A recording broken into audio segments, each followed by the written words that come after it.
to join news at 6.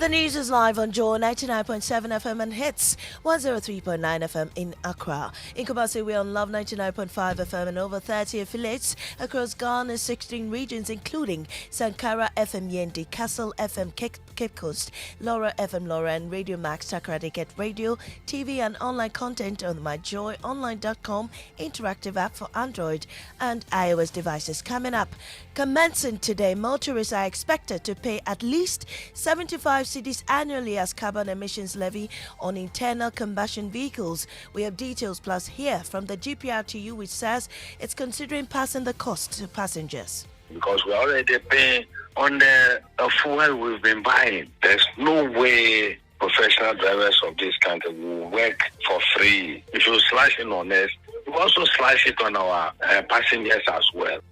We have details of that coming up shortly. Also, the National Labour Commission describes the strike by the Teachers Education Workers Union, TEWU, as illegal as it warns it will compel the workers to back down if it becomes necessary. It's very illegal. They know it. If I immediately refer to your interview. Mr. Sama, will you resort to the court in this case? Well, the commission has not directed, but it's a possible alternative. In business, calls for VAT on live electricity consumers intensifies as government is advised to suspend its implementation.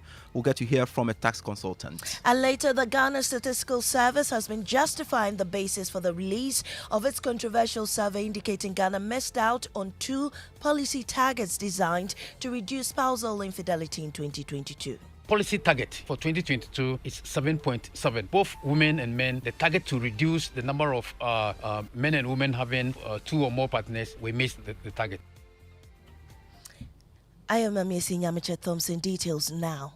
Effective today, motorbike and vehicle owners face a fresh financial obligation with the implementation of the Emissions Levy Act 2023. The act mandates an annual payment of a minimum of 75 cedis for carbon dioxide equivalent emissions on internal combustion engine vehicles. The Ghana Revenue Authority has released an official notice.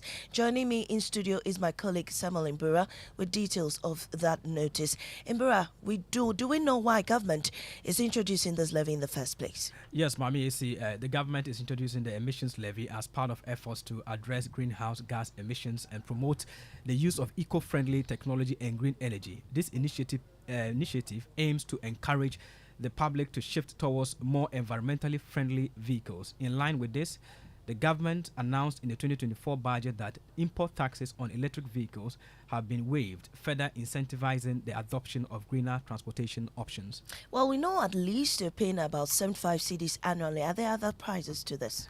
Well, there are 4 separate categories of vehicles, and with each, there is a different specified amount they're expected to pay. So if you use a motorcycle or a tricycle, you are supposed to pay 75 cedis per annum. Motor vehicles, buses and coaches up to 3,000 cubic centimeters will pay 150 Ghana cedis per annum. Motor vehicles, buses and coaches above 3,000 cubic centimeters will pay 300 Ghana cedis per annum. And cargo trucks and articulated trucks are expected to pay 300 Ghana cedis per year. The statement continues that under the Act, the DVLA and other testing centers should only issue a road user certificate after drivers have shown evidence of paying this levy. Thank you, Samuel Mbura. However, the Ghana Private Road Transport Unions is unhappy with the decision by government. They are already threatening to pass on the cost to passengers. Abbas Imoro speaks for the GPRTU. We're already paying on the fuel we've been buying. There's no way professional drivers of this country will work for free. When we recently spoke about the 20% that come 24th, we came out and announced openly that this is excluding the eco tax. So if they implement it, so be it. We'll just share the burden. If you slash it on us, we'll also slash it on our passengers as well. Well, Mr. Imor says they're expected to go back next week with another proposal, and this time they will include the emission levy. The Transport Ministry will plead with us. We should put our grievances on paper. We should document our grievances and the reasons why we want to increase the lorry fare by 20%. And things have even changed beyond our expectation. So probably conclude it this week, and hopefully by next week we will come back on the news again. So you hear from us. Well, to the Labour front now, the National Labour Commission says the industrial action by the Teachers Education Workers Union, TEWU, is illegal. The leadership of TEWU yesterday declared a nationwide strike, citing the failure of government to pay their Tier 2 pensions, extra duty allowance and car maintenance allowance for junior staff, among others, leading to the strike. Speaking to Joy News Executive Secretary of the NLC, Officer Sama warned it will resort to legal action to compel the workers to back down if it becomes necessary. With the understanding that having brought the day forward, agreed to negotiate, they will not embark on any industrial action because the law does not permit that for one to strike or use any form of intimidation during negotiation. And this was the agreement before the commission. So this strike is illegal? It's very illegal. They know it. They know it. If I immediately refer to your interview. Mr. Sama, will you resort to the court in this case? Well, the commission has not directed, but it's a possible alternative because this is blatant. You are there. A directive has been given. Well, the national president of TEWU, Suleiman Abdul Rahman, disagrees with the NLC, insisting the commission even failed to invite them as part of a negotiation meeting with striking teachers today. So if the Executive Secretary is saying that we were invited and we know what is happening at the Labour Commission, then I beg to differ. Probably he is referring to the next type of situation. But there's a meeting tomorrow, is it not? A meeting tomorrow to resolve these issues surrounding the Tier 2 pensions. We have not been invited to be part of the meeting that is supposed to come off tomorrow. We are not even aware that there's a meeting coming off tomorrow. So I am hearing this, for the first time from his side. Meanwhile, the TUC is demanding Finance Ministry withdraws a 15% VAT on electricity consumption before it dialogues with government. Now, the Ghana Statistical Service says Ghana has missed out on 2 policy targets set by the Ghana AIDS Commission to reduce spousal infidelity in 2022.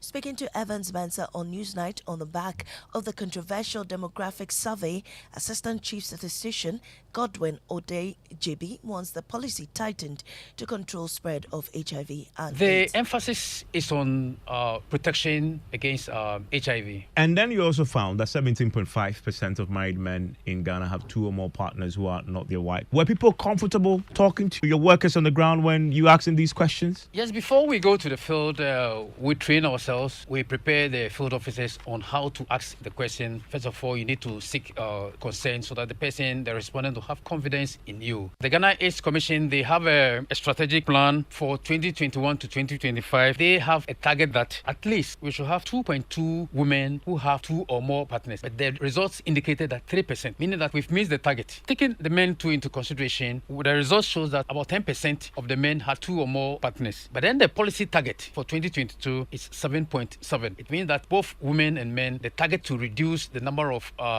men and women having 2 or more partners, we missed the target. Well, the Ministry of Education has assured it has developed measures to deal with procurement breaches and earned salaries and other infractions captured in the 2022 auditor report. A number of directors have been surcharged from authorizing payment of unearned salaries, procurement breaches, invalidated payment, among others, when the Education Ministry appeared before the Public Accounts Committee on Wednesday. Listen to Chairman James Klucha-Aveji, who ordered the immediate arrest of a former head teacher of the Hamanso LA Primary School in the OT region for fraudulently paying himself 72,000 cedis between 2018 and 2020. I think this one, I will advise that as soon as we get back, let the police pick him. Unless he ran away from Dambai. He cannot run away. He wants to prove difficult. Let the police pick him. Let them lock him. He should be bailed. Then the process will trigger from there. Look, it took 72,000, almost 73,000 Ghana cedis. Why? That's government money for no work done. Mr. Chairman, he was the head validating himself when he was away.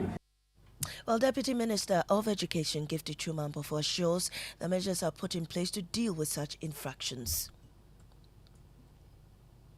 That too many things, we need to put in measures to tighten up or get a superior officer to be part of the validation process. That is what we are discussing. Because the fact that your name is in there, and most of them are deceased. So are you going to dismiss the deceased person?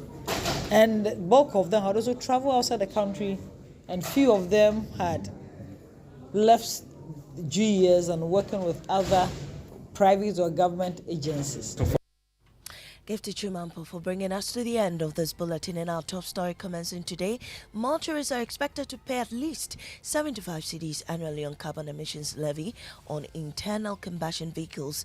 And we heard from the GPRT saying they're going to pass on the cost to passengers. I am Amisi Nyamichet Thompson. Up next is Business on the Super Morning Show.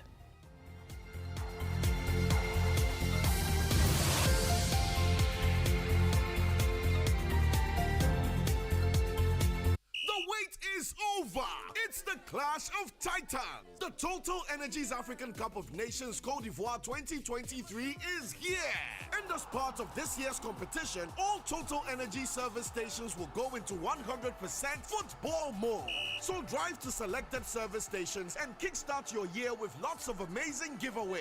So starting Sunday 14th January, when you buy fuel or lubricants on selected match days from selected Total Energy service stations, you instantly win amazing branded souvenirs. Let's celebrate the passion of football together and win lots of gifts during the 2023 Total Energies African Cup of Nations. Remember, promo is valid while stocks last. Visit our social media pages Total Energies GH for more information. Terms and conditions apply. Let's live football together.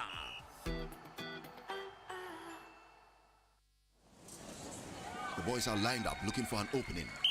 They are charging forward from our three. Kuku has his eye on the cashier, but Yo gets there first. He taps, and he scores!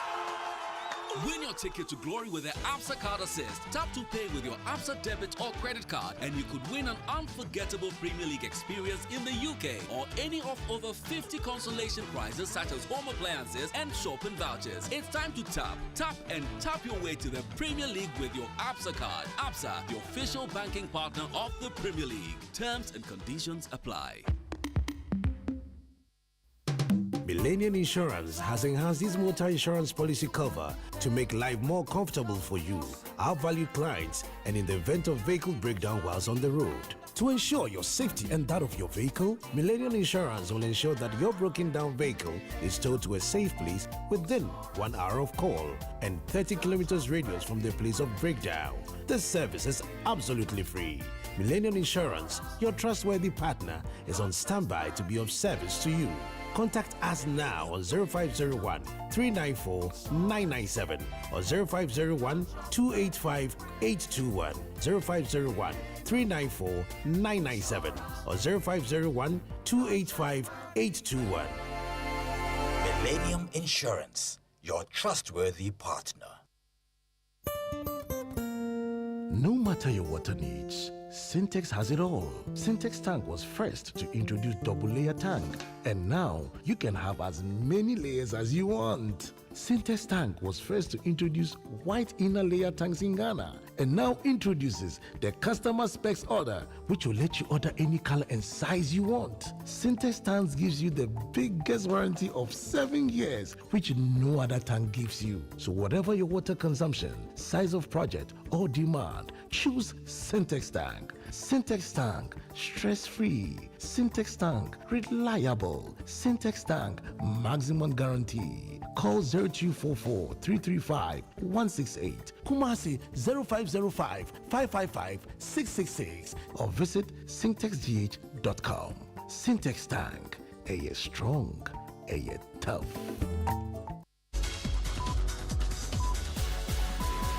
Breaking news. Vodafone Ghana is becoming Telecel. Stay tuned.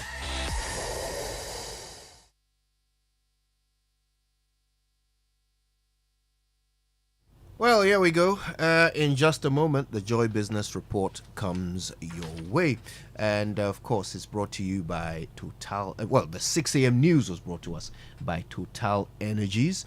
Total, we go the extra mile for you. And Absa Bank Ghana Limited, helping you find a way to get things done, as well as Millennium Insurance, your trustworthy partner. Now, today, of course, we're talking about some of those interesting statistics from the Ghana Statistical Services Survey of Health, including the one about the percentage of men who have partners apart from their wives.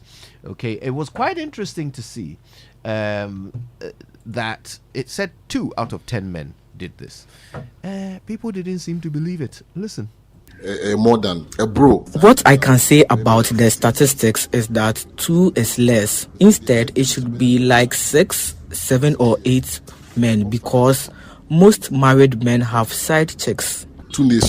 Come out like 2 out of 10 cheat, which for me is normal, because 2 is just a basic number.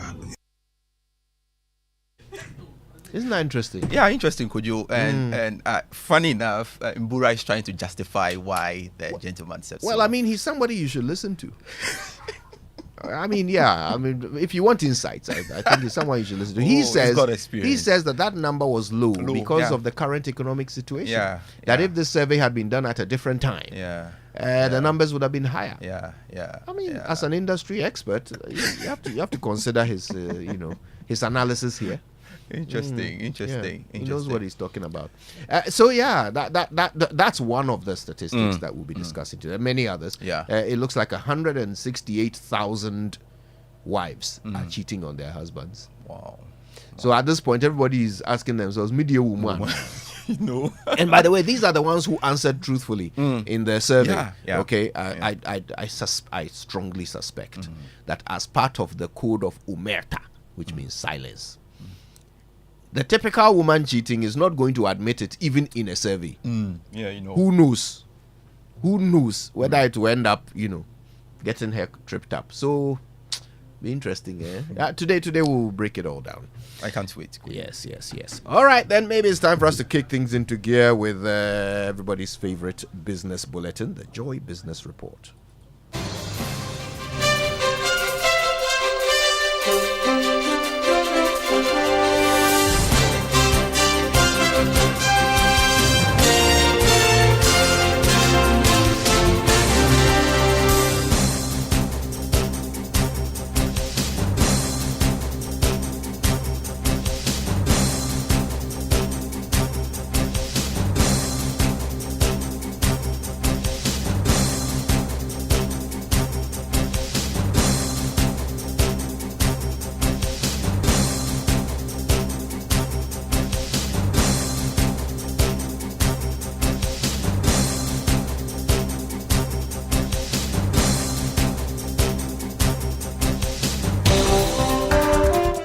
This is the Joy Business Report. Coming up, calls for VAT on lifeline electricity consumers intensifies as government is advised to suspend its implementation. We'll hear from a tax consultant. Also in this bulletin, strict enforcement of emission levy on motor vehicles expected to start from today, and that could delay a little bit due to some concerns. Plus, mobile money vendors plead for more engagement as Telcom's regulator deactivates accounts not yet linked to Ghana card and tax identification numbers from today.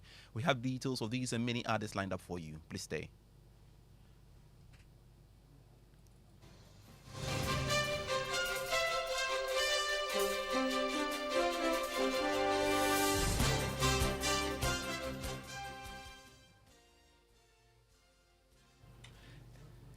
And later in the bulletin, only 15% of farms in Ghana are commercialized as food security risks persist.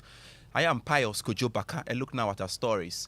Tax analyst Francis Timoboy has advised the Ministry of Finance to suspend the 15% VAT on electricity lifeline consumers.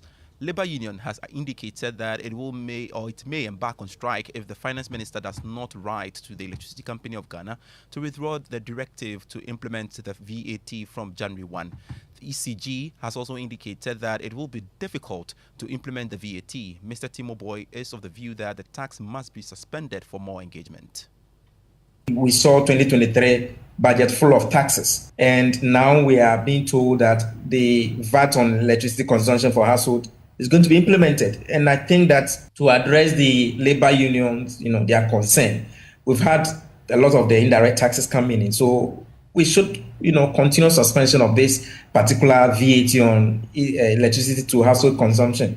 At least this is not the first time. We passed this law over 20, 30 years ago. So if we have had enough taxes during the year, especially from 2023 down to 2024, then suspension, I think that is in the right order, because you go and implement this thing, and trust me, the impact on Ghanaians will be too hard, especially considering the automatic adjustment on tariff.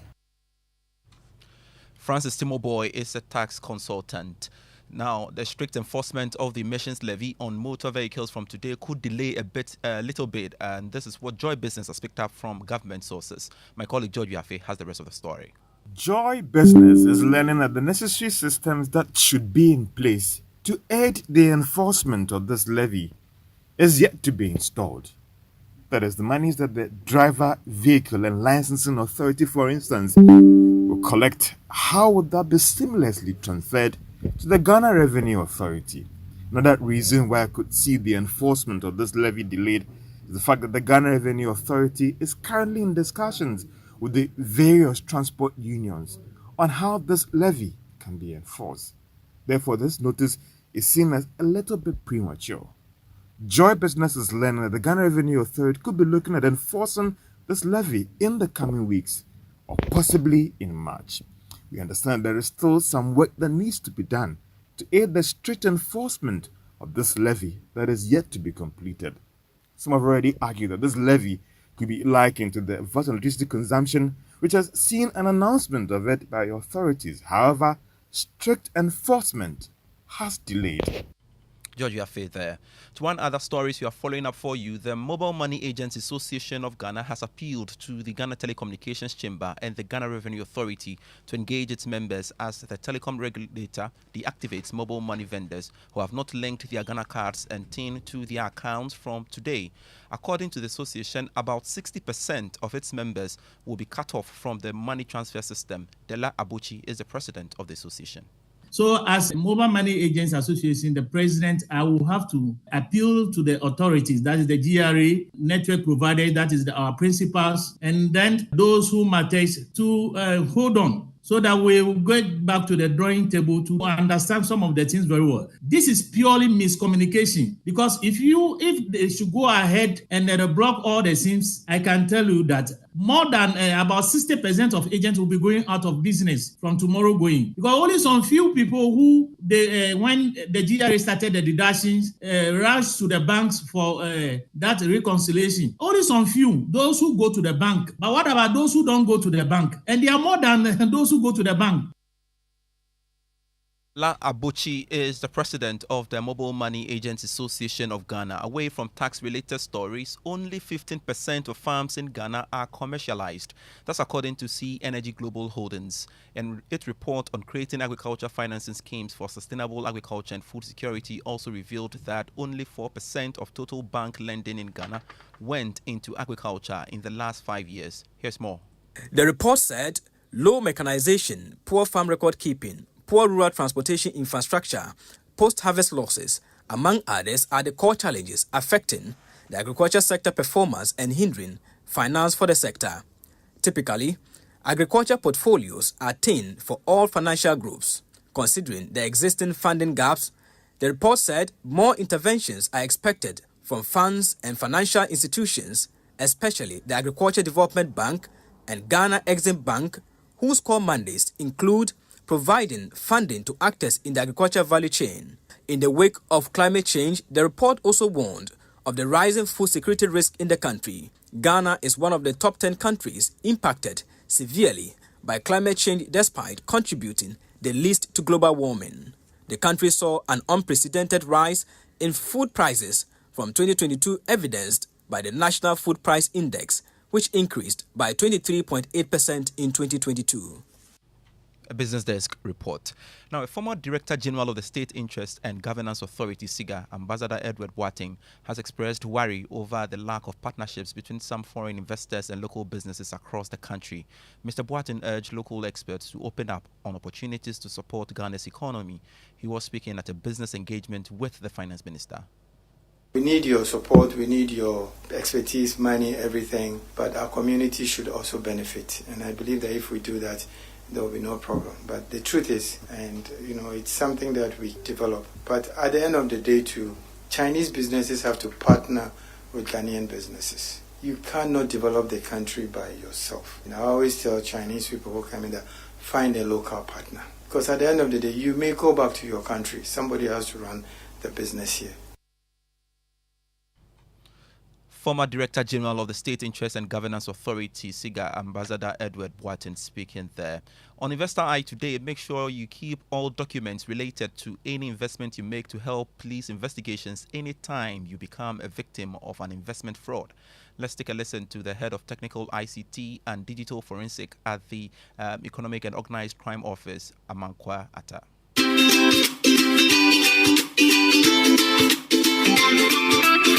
If an individual realizes they have been duped or deceived, there are several immediate remedial measures they can take. Here are some of the steps to be considered. 1. Stay calm and control your emotions. It is important to remain calm and composed when you discovering that you have been duped. Losing your control can sometimes further mistakes or impulsive decisions. 2. Gather evidence. Try to gather all available evidence of the deception. This includes any documents, email, message, or other form of communication that can support your claim. Take snapshots, that's screenshots, photos, or make copies of relevant record to preserve the evidence.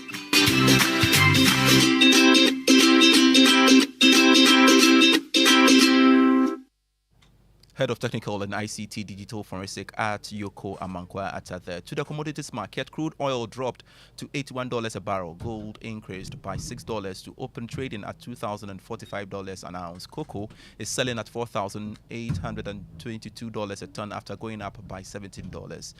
To the currency market, the cedi is going for 12 cedis, 45 pesos to the US dollar in the retail market. It is selling at 15 cedis, 65 pesos against the pound. It is, however, trading at 13 cedis, 38 pesos to the euro. There you go. That's it for the Joy Business Report.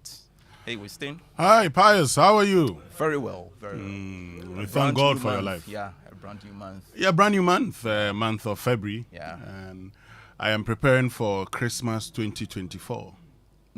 Yes. So all those who are listening and they are happy that January is ended and the fact that we are in February, there's one thing I want all of you to note. Next year, you'll be in January again. Yeah. So start preparing now. Okay? If you want to enjoy your next Christmas, we have always indicated that you don't start planning for the Christmas only during December or September or November. Start the preparation now. Yeah. So I have started my preparation. Great. I am preparing towards Christmas 2024. Yeah. It must be a great Christmas. Yeah, great strategic planning. Oh, yes. No surprises. And so I have a susu box. Oh, okay. Yeah, I drop a lot of coins and 1 cedi and 2 cedis and 10 cedi and Maybe 20 I should take a cue cedi. from that. Oh, you can take a cue from that. You know, let's prepare for Christmas. Let's enjoy Christmas in 2024. We're going to go through a long electioneering period. So once we're done, we get to enjoy. You're right. So now this we enjoying includes you. Oh, mistake. No, now I'm saying this enjoyment, as in we us included. You're included. Great. Us, you're included. All right. But when it comes to food, I'm not included. Oh, where you are included, I'll let you know. Like the last time, the watcher from Big Joe, that you got your share. Anyway, thank you very much, Pius Baka, for joining us with the Joy Business Report. Time now for our inspirational song for today here on the Super Morning Show, and it's so good. So good. So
There's going to be lots and lots of talk about these statistics that are trending, and they really are trending. Like, people are commenting willy-nilly over these very revealing details about exactly how many married men admitted in the survey to having more than 2 other partners besides their wives. That surprised me. 2 out of 10 men supposedly admitted What to was this. your surprise? The admission? Well, I actually thought the number might be higher. But the way we talk about promiscuous men, it makes it sound like everybody is doing it. So I would have thought that the survey would have revealed higher numbers. But maybe it means not everybody is doing it. Maybe that's what it means. Obviously, yeah. On the other hand, I was surprised that any woman admitted on the survey that they were cheating. Like, that any woman admitted it. But as it turns out, from extrapolation, about 168,000 women across the country are cheating on their husbands. So, I mean, I'm shocked.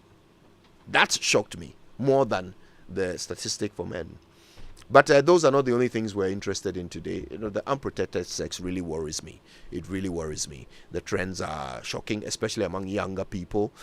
It's like they just didn't get exposed to the level of fear that some of us did growing up.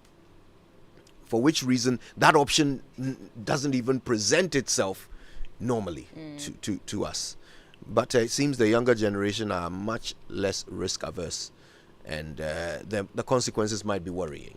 I've seen a lot of people beg your pardon, questioning this research.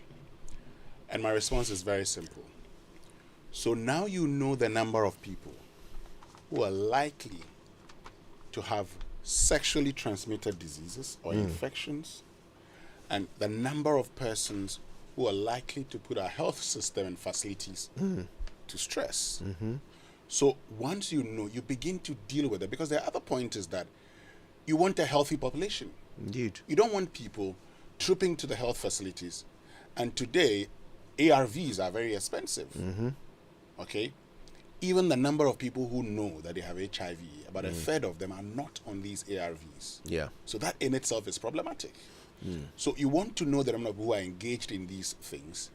And that actually presents an opportunity for the Ghana AIDS Commission and for the National Population Council and every other person involved in this to come out with programs that can deal with this problem. And that's why I've consistently said that the Ghana Statistical Service under Professor Enim and his team are doing a fantastic job. Really good job. They're doing a great job, because most of the times we think that, this is the end of it, inflation, and that's the end of it. But they're actually telling you some of the things you never would have assumed. Yeah. And so today we're talking about it, we're laughing. But that's not it. You just don't have to laugh. This is data with which a nation must be planned. Professor Enim has done his part. Let's see whether the authorities take advantage of this data to actually prepare and plan for these eventualities. Because guess what? HIV is only one of the risks that you put yourself to if you're having unprotected There are sex. other sexually transmitted diseases. Loads of other ones. But I'll tell you the biggest burden on the state's coffers from unprotected sex: pregnancy, childbirth, the creation of another human being. Right? Those are huge burdens on the state. The free SHS alone. So let's actually start planning with this information. Let's understand what it means and start planning with it. That's one of the things that we've been talking about, because the Statistical Service would do these surveys, issue the report extensively. But we wonder what authorities, people in leadership use these research information for. Because we will come back and discuss the same issues, and you wonder if they're paying attention to these statistics. You wonder. But let me just, now that we've mentioned the Ghana Statistical Service, in the course of the year, let me say congratulations to them, because at the UN Datathon, they placed first. That's the Ghana Statistical Service, data science team, and they were also the best youth team and the best visualization team. So the Ghana Statistical Service, the UN Datathon, placed first, making Ghana proud even globally, even within the sub-Saharan African region and the whole world. So congratulations to the team. But of course, like we've all indicated, when they do these. So we're talking about it, we're laughing, we're saying, oh, the numbers are small. A lot more men do these things. But could you, the bit about women, years ago in 2008, a lady told me that if men thought that they were the only ones cheating, the value was the same. The value. But you know, I've just been thinking, why? Why what? Why would you do it?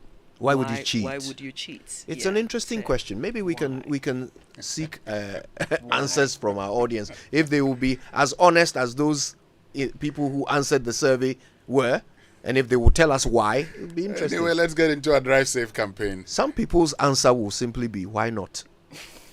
One of my friends called me one day and said, why are you guys having this program? Why do men lie early morning like this? And my wife is looking at my face. I don't know what to do. She's asking me, so you've been telling me lies. And that's the thing about women. When they hear something, and they quickly will look at you and say, is that what you do? And you know, men will look at you and say, are you serious? A woman will get angry with you for... It's just a question. I mean, answer it. Women love to ask. See, women love to ask questions. A lot of men don't like answering questions. But it's just a conversation. It's because we've heard it on the radio. Yeah. And so, I'm just engaging you on it. I'm saying one of the things women I love learned... to ask questions, but they hate answering questions even more than men do. Well, yes, women love to ask questions. But they hate answering questions. They hate accountability. You must ask them the right questions. You can ask away. The right questions are those questions that would focus on, conversations that they had with you in the past. Before you ask a woman a question, you must go for the antecedents. It's one thing that I learned when I went for counseling. Oh, it's one thing am I lying?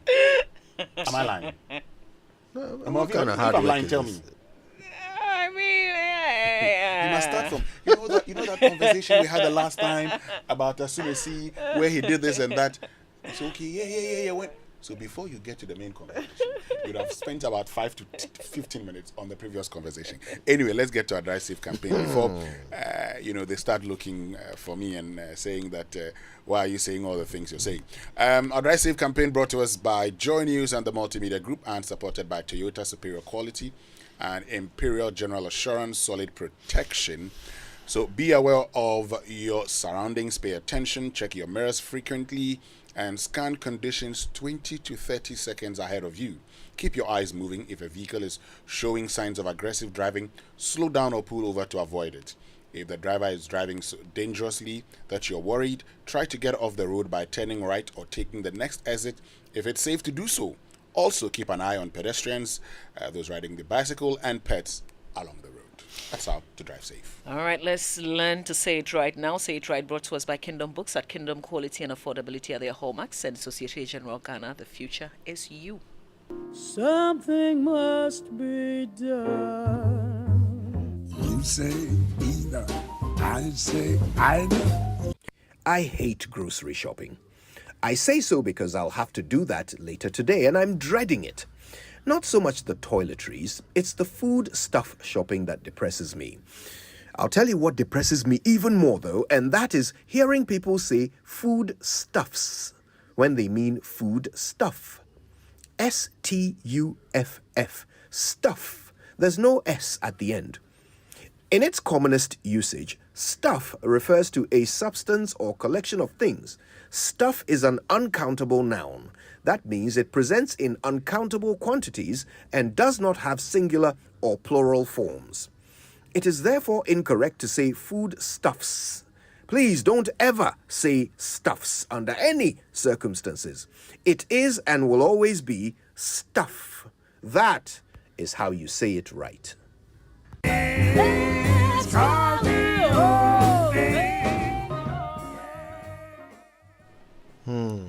There you go. Okay, well, let's get into the news review brought to us by Syntex Tank, Air Strong, Air Tough, and Enterprise Insurance at 100. Yafini promotion, celebrating our legacy, securing your future. All right, I want to start with the Daily Guide newspaper, but just to continue The discussion that we were having a bit earlier, most young women having sex.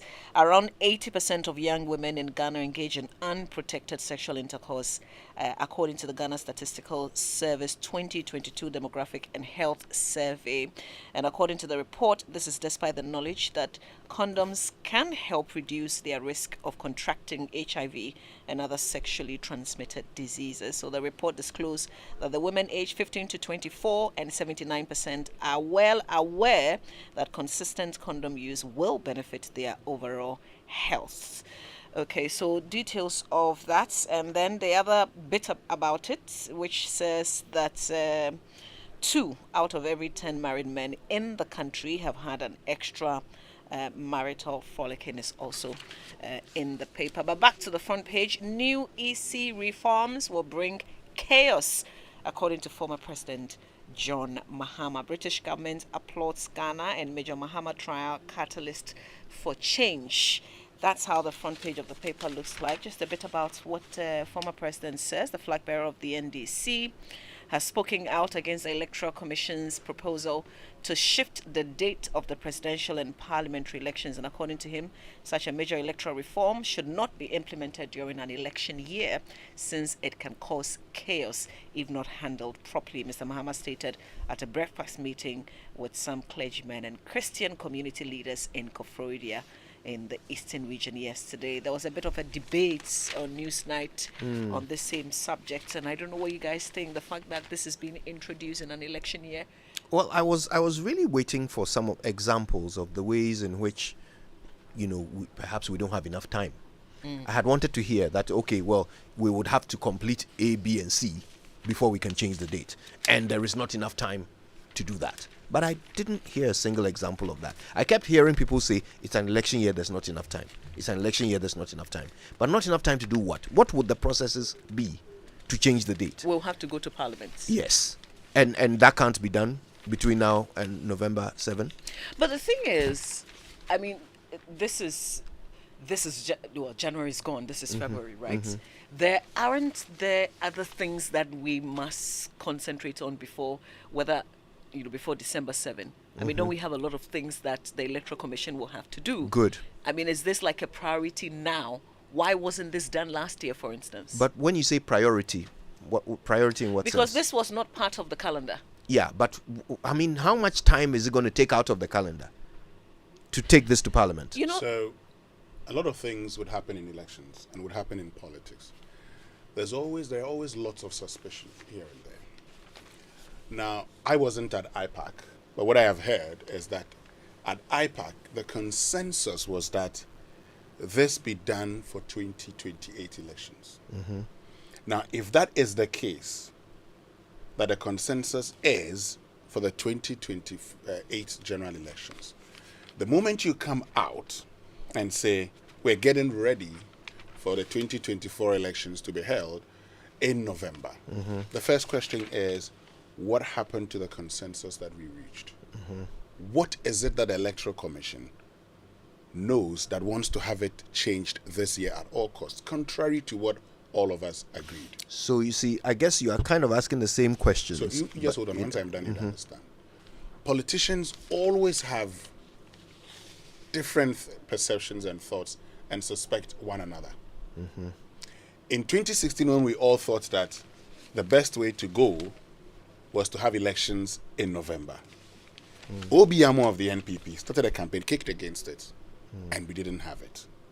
I do not know if this is payback time for the NPP, but what I think all of us can do, so it doesn't have to become another back and forth. If the consensus at IPAC is that we can do it in 2028, let it be so. This shouldn't be a problem. We voted on the 7th of December all as well. Let's go. Is it a position? Is this the position of the Electoral Commission? Is this something that the Electoral Commission wants stakeholders to discuss and arrive at a conclusion, or the Electoral Commission has already taken a position? Well, the Electoral Commission is giving an indication that it wants to start the processes. It's gone to IPAC. They've discussed it. The Electoral Commission is giving the impression there was a consensus. You've heard the NDC say the consensus was, 2028. But like I keep saying all the time, in this game called politics, the politicians have different perspectives to everything. So I appreciate that point. But you see, it's not just about being suspicious. Suspicion can't win an argument. So what should happen here is that if an agreement was made and an alternative is being suggested, that alternative must be assessed. Is it useful to all of us or not? If it's not, we don't do it. If it is, we do it. So it's not enough to just say, don't do it because I'm suspicious. What should happen is you should explain that, well, actually, if you change what we agreed on, these are the ways in which we will lose. These are the ways in which it would not work for us. Like, be clear and specific. Don't just disagree because you are suspicious. That doesn't help anyone. Let's hear the reasons why it's not a good idea to change what they agreed on. I am sure if you read the NDC's letter, they've talked about the timing. Same argument was raised in 2016 because you're in an election year and that was not going to be the best time to change it. Why not? What has happened globally is that when people want to make changes, even taxes, today if you go into the EU, there are taxes that are supposed to be implemented in 2026, 2027 that are being discussed today. So there is always time to be able to discuss these issues. I ask the simple question. In 2024, is the most pressing demand of our election calendar a change of date? I think it is not. So from now on, what the president will be that if you are suspicious? I haven't said that. Stop it. I've said that is not the most pressing need of our election. Okay. So it's not a suspicion. That will be belittling the argument. The most pressing need is not a change of date. Are you done? Yeah. Just one more story on the back page. South Africa shocked Morocco with a 2-0 victory, kicking the World Cup semi-finalist out of the Africa Cup of Nations at the last 16 stage. The Daily Graphic says condom use among polyamorous persons low, health survey. So polyamorous, is that the term they use? Yes, that's what they use. That's the same thing you've talked about. We just want to use it however we like. Stanbic boss urges graduates to embrace discovery. Centenary celebration, Kolebu upgrades 30 wards. So we're sure that Kolebu Teaching Hospital in Accra will renovate over 30 wards of the hospital as part of its centenary celebration this year, and is estimated to cost the hospital some 4 million cedis. UK backs Ghana on adhering to IMF conditions. Be flexible, make election outcome acceptable to all, Professor Ayi urges EC. And local coaches favoured to maintain AFCON tradition. So, this particular story that Professor Ayi talks about, and Professor Ayi is one of the foremost professors when it comes to governance in this country. And he's, so the vice president of the arts of the Ghana Academy of Arts and Sciences, Professor Joseph Achuayi, has urged the Electoral Commission to be flexible in considering certain reforms key to the smooth conduct of election 2024. He said, in order not to make the outcome of the elections contentious and create chaos in the country, the EC must take into account the views of all stakeholders before changing or maintaining the December 7 voting day. He also urged the Commission to seek the buy-in of stakeholders on the decision not to deploy indelible ink during the election. He says, because of the contentious nature of elections, the EC must get the buy-in of all stakeholders, particularly the major ones, so that the election outcome will be acceptable to both the losers and the winners, in order not to create chaos. And all right. So, if I may just chip in. Yes, you can chip in. Yeah, polyamory is the practice of or desire for romantic relationships with more than one partner at the same time, with the informed consent of all partners involved. That is a polyamorous relationship. I don't think that is what the survey was referring to. So just as a bit of education for us, if we are going to be reading these headlines later, polyamorous is something very different from what the survey is describing. Okay. What is an anonymous text message? Is it not strange that the people who say they are winning the elections and are eager to save Ghana are now afraid of an early election?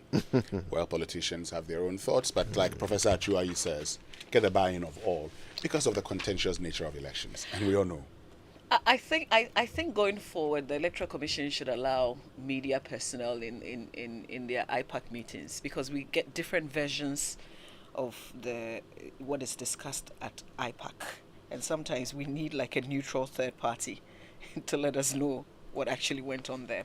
But the final newspaper is reporting NPA revises mode of LPG importation to reduce cost and improve efficiency.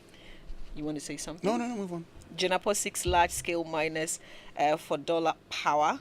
That's on page 4 of the paper. And this other story on page 2, the West Africa Food System Resilience Program is poised to produce 2 million broilers this year to reduce the import of poultry, with the success of the initial year determining the project's scaling. Would this be helpful? Well, Mavi, our total consumption of poultry in Ghana is some 460,000 metric tons. So that amounts to 184 million. 184 million. So if you want to produce 2 million, well, that's up to you. I don't know how that would help. It would help, but that's baby steps. So yeah, we'd have like to a drop. We'd have to do more. But it's good. At least we're starting somewhere. Anyway, let's go for the online news review. It's brought to us by Zenith Bank in your best interest and Goyle Good Energy. All right. So what do you do when you run out of fuel in your vehicle? Do you just top up anywhere? Well, let's introduce you to the Good Energy family and why you must be part. Goyle Super XP 95 and Diesel XP are the best fuel with high performance in town for your vehicle. Also, Goyle Super XP 95 is a high grade fuel sold at same price as normal fuel, and Goyle Diesel XP is low in sulfur, making it an eco-friendly option for your vehicle. With over 440 stations across the nation, join the family that rewards you with quality for an energized driving experience. Goyle Good Energy. Goyle Yen Ara Yedim. All right. Well, today on myjoyonline.com, lots and lots of interesting stories for your perusal. I think the first one, the major one, is the implementation of the Emissions Levy Act beginning today, February 1. Let's see what would happen. Over 168,000 married women cheat on their spouses. That's according to the Ghana Statistical Service. Indeed. You know, yesterday we started a conversation about Wagner and ECOWAS and so forth. Got lots of text messages. People were interested in it. We couldn't continue because we lost our signal with our analyst. So today we'll find some time to complete that conversation. Stay tuned for that. Right now, though, it's time for the BBC News, brought to us by Fidelity Bank, believe with us, and Old Mutual. 10 years of greatness in Ghana, here for a lifetime. Want to feel energized for more? Fuel up with Super XP Ron 95 and Diesel XP high performance products from Goyle. Our high grade fuel comes at no extra cost, but with more power. And our Diesel XP, it's low in sulfur, making it an eco-friendly option for your vehicle. Experience high performance and quality with our products. Available everywhere. Choose Super XP Ron 95 and Diesel XP for an energizing driving experience.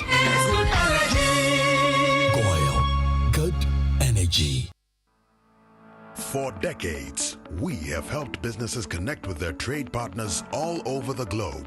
From Ghana to Burkina Faso, Cote d'Ivoire, Benin, Togo, Senegal, China, Morocco, France, Netherlands, and many other countries.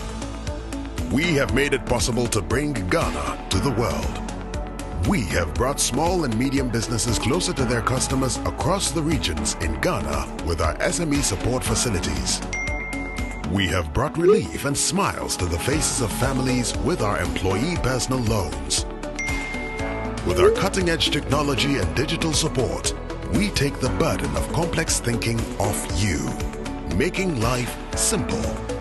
That is who we are, as close as a partner. Bank of Africa. We are indeed the African bank with the global reach.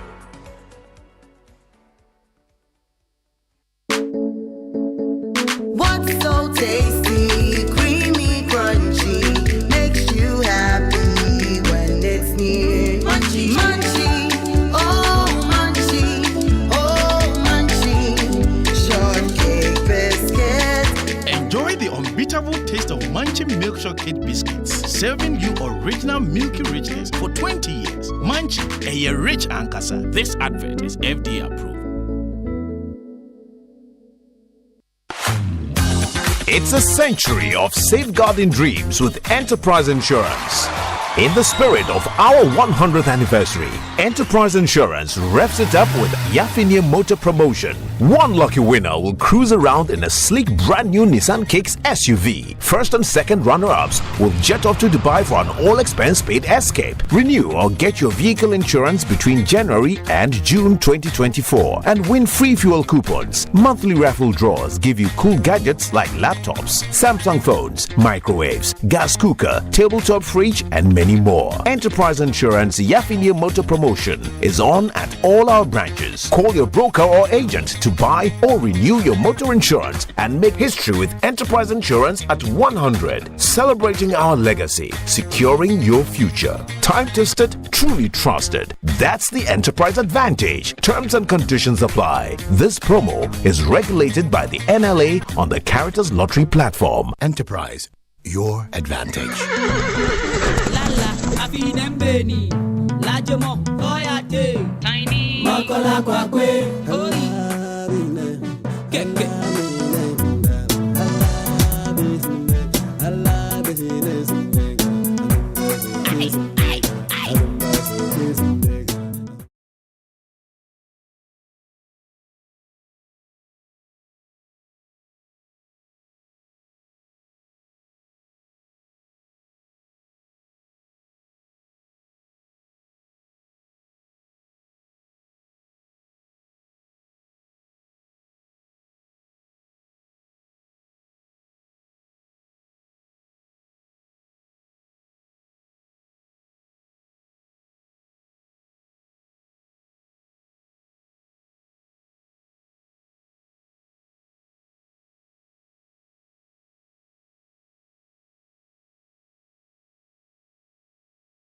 Station.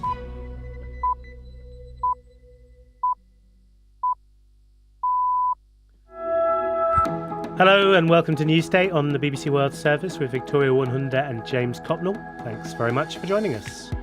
The European Union will enter a showdown with Hungary today over a €50 billion aid package for Ukraine, which Hungary is blocking. We'll find out why from a former advisor to the Prime Minister Viktor Orban. The CEOs of social media companies have been grilled on online child safety at a US Senate hearing. We'll hear from a mother who lost her daughter after years of cyberbullying. I know he didn't want my daughter to die, but he had the ability to prevent it, and he chose not to. And with funding suspended for the main aid agency in the Palestinian territories, we'll be speaking to a doctor on what that means for operations to assist people on the ground. All that and more, but first, the latest world news. Hello, I'm Neil Nunes with the BBC News. European Union leaders are meeting later to try to end a standoff over financial aid for Ukraine. In December, Hungary vetoed a 4-year €50 billion package of military and financial assistance, arguing the conflict in Ukraine was too unpredictable to make such a long-term commitment. Bethany Bell is in Brussels. EU leaders are growing impatient with Hungary for preventing financial aid from reaching Ukraine. The European Commission says it wants to provide Ukraine with stable funding. The Hungarian Prime Minister Viktor Orban, Russia's closest ally, says he's against committing money for years in advance while the situation in Ukraine was so unpredictable. The Polish Prime Minister Donald Tusk said one way or another the EU would find a solution to support Ukraine, with or without Orban. The U.S. military says it's destroyed 10 attack drones and a ground control station in its latest operation against the Iranian-backed Houthi movement in Yemen. Details from Nick Beak. US officials say they hit the drones on Yemeni soil before they could be directed towards their targets at sea. The Houthis' aerial campaign against commercial vessels in the Red Sea has caused major disruption to international shipping, slowing down trade between Asia and Europe. In their latest assault, the Houthis say they targeted a US merchant ship. The militants claim all Israeli, US and British ships are legitimate targets following Israel's war on Hamas in Gaza. The UK and America say they will continue to hit Houthi weapons to protect global shipping. The boss of Tesla, Elon Musk, says he'll move to hold a shareholder vote on changing the electric car company's American state of incorporation from Delaware to Texas. A judge in Delaware ruled that Mr. Musk's $56 billion pay package from 2018 was invalid. Following the judgment, Mr. Musk, who owns about 13% of Tesla, advised others never to incorporate in the state. He subsequently held a poll on his social media platform X on whether Tesla should transfer to Texas. The UN Secretary-General Antonio Guterres has voiced grave concern over the deteriorating security and humanitarian situation in Myanmar on the third anniversary of the military coup against the democratically elected government. Phil Robertson is Deputy Asia Director at Human Rights Watch. This situation has now deteriorated to a point where massive attacks against the people have been committed by the military, and the people are resisting. And, the country's really descended into civil war, but it's civil war between the people and the military. It's not between various different groups of people on the ground. World News from the BBC. UN officials say a boat carrying more than 130 Rohingya refugees has arrived in Indonesia. It's the latest in a wave of arrivals of hundreds of thousands of Rohingyas, thousands of whom have fled violence in Myanmar and now live in camps in Bangladesh. There's been another night of heavy fighting in southern Gaza, with airstrikes reported in Khan Yunis. The Hamas-run health ministry has reported dozens of casualties. Officials say the situation at the city's two main hospitals is becoming desperate. Both have run out of food, and a health ministry spokesman said wounded patients might soon start dying. The Indian government is presenting its interim budget ahead of a general election. The finance minister said India's economy was going through a profound transformation as she outlined to Parliament a stopgap financial plan before a new government is formed. Today's budget is widely viewed as an economic manifesto for Prime Minister Narendra Modi's party. A BBC investigation has discovered that Spotify is showing explicit lyrics in accompanying text even while playing clean versions of popular songs. Many artists release radio-friendly versions of tracks in order to reach a wider audience. We get more details in this report from Gareth Breyer. The Spotify app allows you to follow the lyrics of a track while you're listening to it. A third of Spotify's UK Top 50 contain explicit lyrics, so more and more artists are producing radio-friendly versions of their hits which remove or replace the offensive words. But we've found that dozens of these clean versions by big stars such as Ariana Grande and The Weeknd still show the original explicit lyrics. Spotify's declined to comment, but we understand the company is aware of the problem and is working to fix it. BBC World News. Thank you for that news. Hello and welcome to Newsday on the BBC World Service with Victoria Wunhunda and James Cotnell. Coming up, will Hungary block a big EU aid package? Coffee in your cup and joy on the set. The Super Morning Show is always the best bet on Joy 99.7 FM. Imagine this. Your employees spend 1/3 of their lives at work. That's 13,000 days or 110,000 hours dedicated to their jobs. At Old Mutual, we don't just see the numbers, we see the faces and the dreams behind them. With our tailored group life insurance and pension plans, you can provide your employees with employee benefit schemes that gives them peace of mind for their futures and for their families. Make the choice that shows your commitment to your employees today. Call 0509-551-609 or email corporateservices@oldmutual.com.gh. Old Mutual, do great things every day.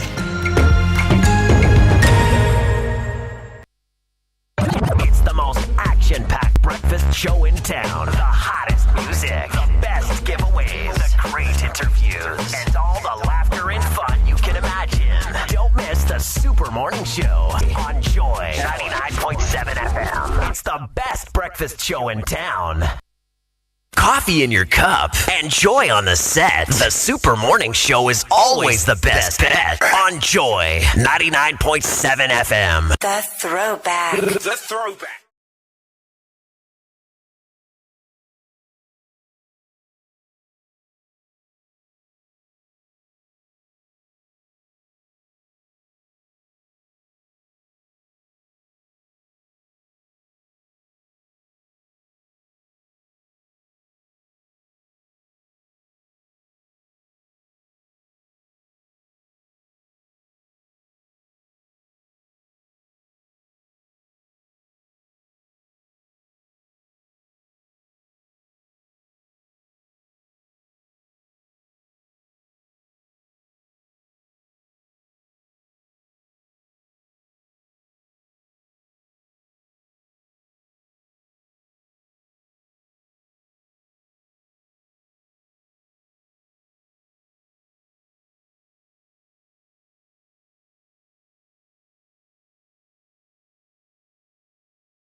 Some songs have really been popular in the past. Oh yes, this is Ghana's best-selling album, according to. Well, I actually heard Kojentri, years ago, during an interview where he said that he was the first rapper in Ghana.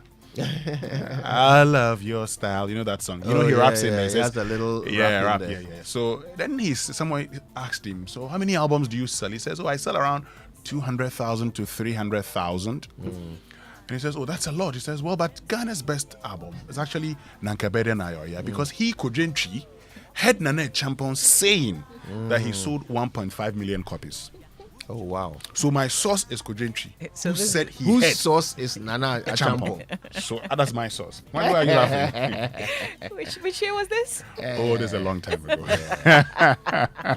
Now I'm just trying to make sense of the figures, right? 1.5 million copies. At the time, our population was 16 million. No, actually, it is more probable that it could have happened then than now. Yes. Yes. See, if it did happen, it's more probable that it happened then than now. Oh, you see, those days, you would never listen to a Fun World performance without Nankabede Nayoya. Plus, I mean, we used to buy records. We used to buy cassettes. Yeah. And CDs or no whatever. Downloads then. No. Those days, we had no downloads. So you had to buy Nana Champon. Nankabede Nayoya. And everybody loved that song. It was like, everybody could, relate. You used to say something. Nankabede Nayoya. Nankabede Nayoya. It was a very popular song. So 1.5 million copies. Even a former president said it before. You've not heard, you don't remember? Jerry John Rawlings said it. He said it. Love it. So in those days, whenever you listen to Kweku Baako, isn't that like a dead goat? Pretty much. But it looks like all our presidents, have had dead goat moments. So I mean, so I remember in those days, when J. Kufuor took over at the time as president, and people criticized him, Kweku Baako would always to his defense say, "You have a president who will not say make more kankana me more." Oh, So those were the good old days when it comes to Ghanaian music, at least for some of us. I think it's even better when they say it. Those who don't say it but do it. That's even more painful. If you have a finance minister who will attend your meetings and be like you, and then afterwards you will not you. Well, that is Nankabede Nayoya as a human being. Yes, the problem today is how people who are going to going to renew their roadworthy licenses would have to pay an additional 150 Ghana cedis. For the kind of vehicles that we use, you could pay more. You could pay 300 Ghana cedis. Yeah. And for what? Emission tax, emission levy. The fact that you're polluting the environment. But mind you, and it doesn't matter the age of your vehicle. But mind you, we're actually also paying a sanitation and pollution levy. And no, we're paying that already. For one of the countries that is the least contributor to global pollution. We say that's what we want to do. And to be very frank, this is just money grabbing. What are we using those monies for? And good question. Yeah, we are using it to polish the ozone layer.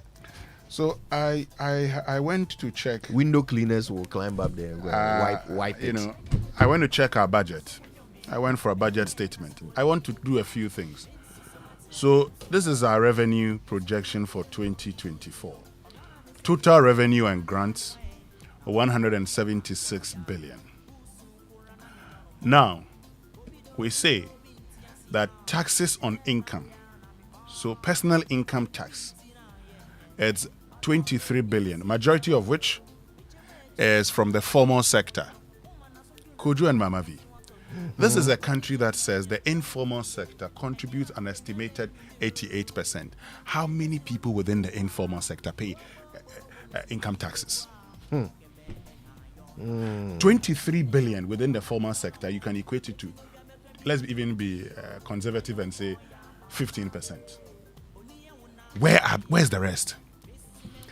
One of the things I want to see, in 2020, Coronavirus Alleviation Program Business Support Scheme, CABBAS, billions of Ghana cedis went into it. Yep. 2-year moratorium up to 2022. Then they'll begin repayment. Those entities that benefited, how many of them have paid income tax to the state?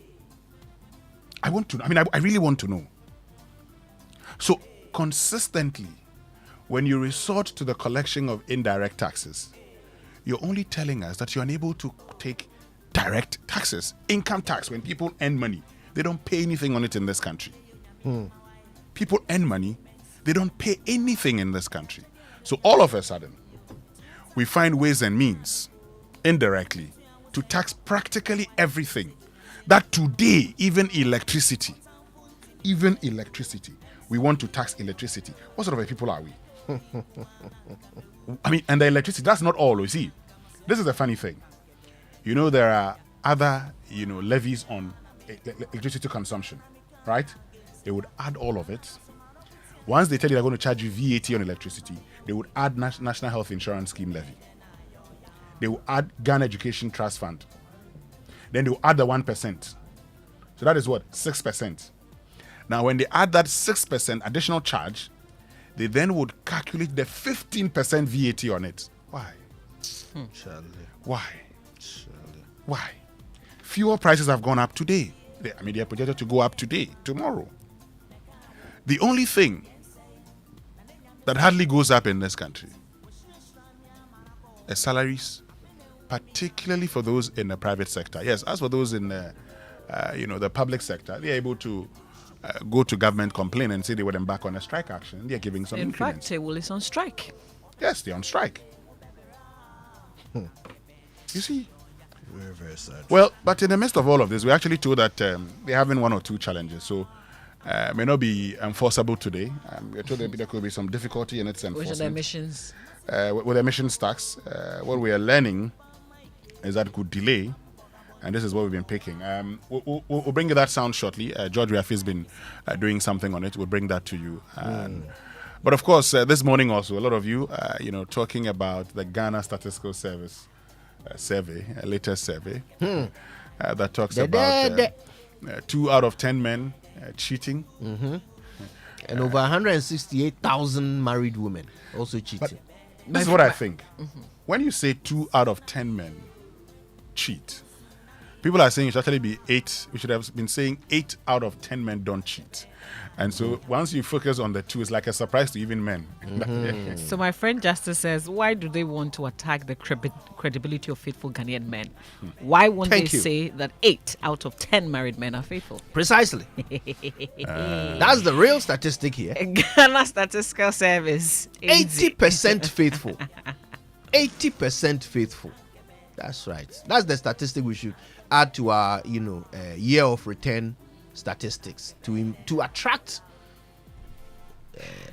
So I asked why, right? Tourists. Why? Victor, our friend, has given me some answers. He says some men cheat because it's their character. Others cheat because they don't have peace at home. Others too because they want to see how. Hey, boy, the rest of it's there. No, but I guess I can't share. There is only one thing that every cheating man has in common: opportunity. I would say something, and this is something that Uncle Ibo White has done let before. me hear you, but continue. Yes. Sorry, I was just going to say that. Look, the one thing that every man who cheats has in common is opportunity. Right? Chris Rock said that a man is as faithful as his options. There are men who don't have options. They don't have the opportunity to cheat, and so they never will. Right? And that actually makes up the majority of men. The average man, the farmer, the electrician, the don't underestimate teacher. The farmer. No, I'm not. That's not an underestimation. I know. I am talking about that. Is actually holding him in high esteem, guys. Okay, the average Ghanaian man will not get the opportunity. So, Dr. Yawasafo sent me a message. Oh, the drive doctor. Says, Winston, yes, maintain fidelity to the findings of the scientific study. Hallelujah. The word cheating is not found in the study. Oh, fine. We're interpreting the study. Doc, we're interpreting the study. And he continues, you are interpreting. If you're quoting, quote. I am a scientist. Thank Doc, you. I hear Thank you, Doc. I am interpreting the study. And in interpreting the study, that's the interpretation I can put on it. But let me say this. Uncle Ibo did a food for thought one day, and he talked about things men like and things men do not like. And he talked about how, unlike women, men when you offend a man, and Uncle Ibu just walks in. When you offend a man, he doesn't complain. He actually moves away. Taking my name in vain. Not in vain. Uncle, I like to quote. So I actually quoted what you said here some time ago. That men, when you do something a man doesn't like, he wouldn't complain. He just moves away from you. Yeah. And that's what Uncle learned and shared on Food for Thought. And I'm saying that could from the experiences of Winston and Kojo. No, I'm using your experience. It's Uncle's experience that I'm using. Are you taking cover?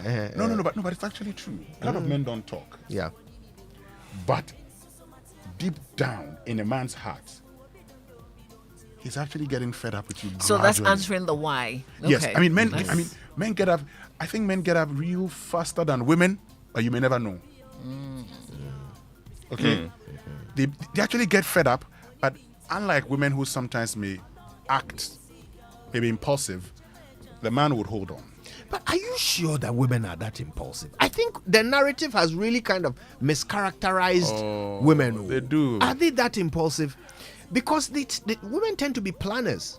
They they like security. But when it comes to relationships, so they want to create a secure environment in which to do whatever they want to do. So apart from, making sure they have plan B, plan C, plan D, they also have justification in case they are caught. Kojo, what have you eaten this morning? Oh, Nathan. Time is not our friend. And you have the boldness to talk, to try to explain women. Time is not our friend. Half woman. Time is not our friend. They will come for me. No doubt. But listen, it's not our opinions that matter. It's yours. So make sure you share them today. Use the hashtag JoySMS as we get into these very fascinating and revealing statistics. It's the Super Morning Show. Wake up to joy, joy, joy. Sunshine and joy in the morning time. Yeah. Wake up to the Super Morning Show. Yeah. Wake up to joy.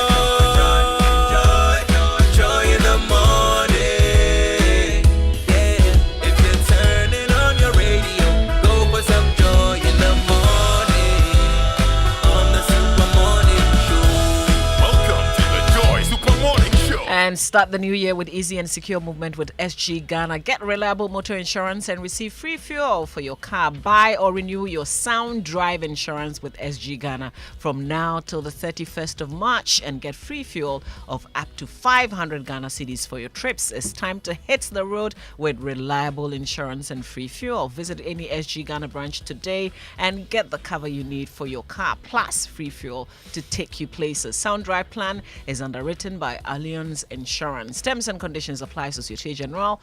Ghana, the future is you. Now, Toyota users, get ready for a revolution. If you want your Toyota engine to function optimally, then there's only one choice: the Toyota Genuine Motor Oil. And that's genuine, not genuine, okay? Genuine. The Toyota Genuine Motor Oil has been rigorously tested and proven to be the best oil for your Toyota engine, specially crafted to keep your Toyota engine running smoothly and efficiently. The Toyota Genuine Motor Oil is available at all Toyota Ghana branches across the country. Nothing makes your engine happier than Toyota Genuine Motor Oil. For bulk purchases or distribution, contact Toyota Ghana on 0302 429 801. Toyota Ghana Company Limited is proud to be associated with Joy FM and Joy News Drive Safe Safety Tips on the Super Morning Show. Toyota, superior quality. Well, Yafini Enterprise Insurance, leader in general insurance since 1924, celebrates 100 years with the Yafini Motor Insurance promotion. One lucky winner will drive off in a brand new Nissan Kicks SUV. First and second runner-ups will jet off to Dubai. All expense paid. To win, purchase or renew your vehicle insurance with Enterprise between January and June 2024. Monthly raffle draws offer you lovely laptops, TVs, microwaves, fridges, and more. Also win instant free fuel coupons and gifts. Visit any Enterprise Insurance branch or call your broker or agent. Call us directly on 0302634777. Experience the time-tested and truly trusted 100 years legacy of Ghana's oldest insurer. Terms and conditions apply. Enterprise Insurance, your advantage. Now, the Total Energies CAF Africa Cup of Nations Côte d'Ivoire 2023 is here, and as part of this year's competition, all Total Energy service stations will go into 100% football mode. We still love the game, and we still want our customers to feel the football fever. So drive to selected service stations and continue the year with lots of amazing giveaways. And this is on at selected match days from selected Total Energy service stations, where you instantly win amazing branded souvenirs. Let's celebrate the passion of football together and win lots of gifts during the 2023 Total Energies Africa Cup of Nations. Remember, promotion is valid while stock lasts. Visit social media pages. That's Total Energies GH for more information. Terms and conditions apply. Hashtag is football together. All right, Kingdom Books and Stationery Limited gives you your daily reminder that you really need to go check out kingdomstoreonline.com. Go and browse the quality office essentials, equipment, and furniture that Kingdom Books and Stationery has for you. You can pay via Momo if you see anything you like, and then they'll deliver to you in very good time. In Accra and Tema, you don't even pay for delivery. Terms and conditions do apply. At Kingdom, quality and affordability are their hallmarks. And as a business owner, insurance is very, very important. When you have a business, you're not only responsible for your livelihood and goods, but also for that of your customers and clients and staff. SIC Insurance PLC has a full array of insurance policies for your business, which covers property, building, workmen's compensation, key persons, motor, public liability, business interruption, and more. Potentially disastrous situations can be prevented with the right insurance cover. So talk to SIC Insurance today on 0800 100 or 0302 823 100, and you'll be glad you did. SIC Insurance, our promises are sacred. Now, the Office of the Registrar of Companies, the ORC, has introduced premium services in response to clients' request to fast-track services. The Prestige Center offers a bouquet of services, including registration of business names, companies, professional bodies, updating of businesses from the historical database dubbed re-registration, filing of annual returns, and renewal of businesses with delivery of certificates and profiles, all in 24 hours. So go there, experience a premium class service. Visit the ORC office located at the Registrar General's Department in Accra. Call them. Their hotline is 0302 666 081 or 0302 664 79123. You can WhatsApp or Telegram using 055 765 3130. Join them on social media. Handle is at ORC Ghana. ORC, a trusted partner for business. My friend Anita just texted me. She said, Kojo, you are absolutely right. Women are planners. And a professor who hasn't given me the license to mention her name says, you are right. Women are indeed planners. They can have their things in your room, but will mentally have left you a long time ago. They are more calculating than men. Unfortunately, a lot of men underestimate women. This year, dear, no greed give anybody. Don't be underestimating your way to sadness. All right, we'll get into the conversation later on the show, but right now let's go for the nutrition line from Nestle, and of course they offer good food for a good life.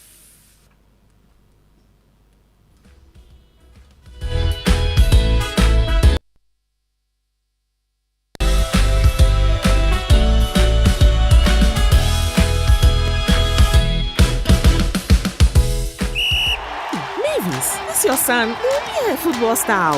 When does he train? What time does he even wake up? Breakfast time.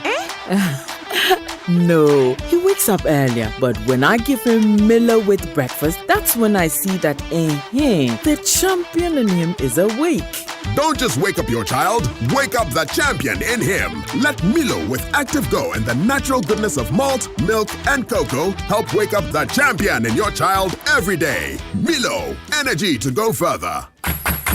Milo! This advert is FDA approved.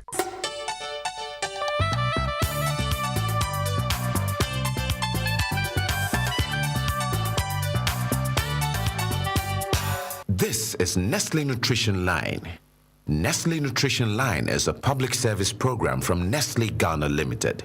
Nestle Nutrition Line offers tips on good food for a good life. Now to your presenter. Hello, good morning. Here we are again, all sweetness and light, lean, no additives, no preservatives, just the natural goodness of Nestle. You're warmly welcome. I'm Jackie Ankra, also known as Na Ajeliswa. I hope you're well and strong and doing amazing things with your life. Today we're discussing exercising during pregnancy. Before we continue, I would like to mention that if you're pregnant, you should discuss any intentions to start exercising during the pregnancy with your doctor for medical clearance. Exercising during pregnancy has so many benefits, such as helping prepare your body for labor and delivery. Regular exercise during pregnancy can improve your mood and help reduce backaches, bloating, and swelling. In deciding which activities are safe during pregnancy, you should avoid exercises where the chances of you falling are high or those which involve excessive jumping or hopping. Walking is a great exercise you can do safely throughout your pregnancy unless your doctor prescribes bed rest. You can also do squatting exercises which can open up your pelvic region. Swimming is also excellent exercise during pregnancy. If during or after exercising you notice any bleeding, chest pain, headache or dizziness, stop exercising and discuss it with your doctor, as you may need to either change activities or reduce your exercise intensity. Remember to always discuss any intentions to start exercising during pregnancy with your doctor first. So this is all that time will allow us for today. I hope you've enjoyed this episode. We're standing by to hear from you with great delight as always. So do please call 0302 517 020 or 0302 211 880. Monday to Friday, 8 a.m. to 5 p.m. Toll free 0800 12 0001. Monday to Friday, 8 a.m. to midnight. Weekends and holidays, 8 a.m. to 5 p.m. To send a WhatsApp, SMS, or call between 8 a.m. and 8 p.m. 0593 845697, 0593 845649, or 0593 845708. Alternatively, you can send an email to consumerservices@gh.nestle.com. I wish you a beautiful day filled with peace and many blessings. Enjoy every moment. It's a gift. Bye. Mavis, this your son. Yeah, football star. When does he train? What time does he even wake up? Breakfast time. No, he wakes up earlier, but when I give him Milo with breakfast, that's when I see that the champion in him is awake. Don't just wake up your child, wake up the champion in him. Let Milo with Active Go and the natural goodness of malt, milk, and cocoa help wake up the champion in your child every day. Milo, energy to go further. Milo! This advert is FDA approved.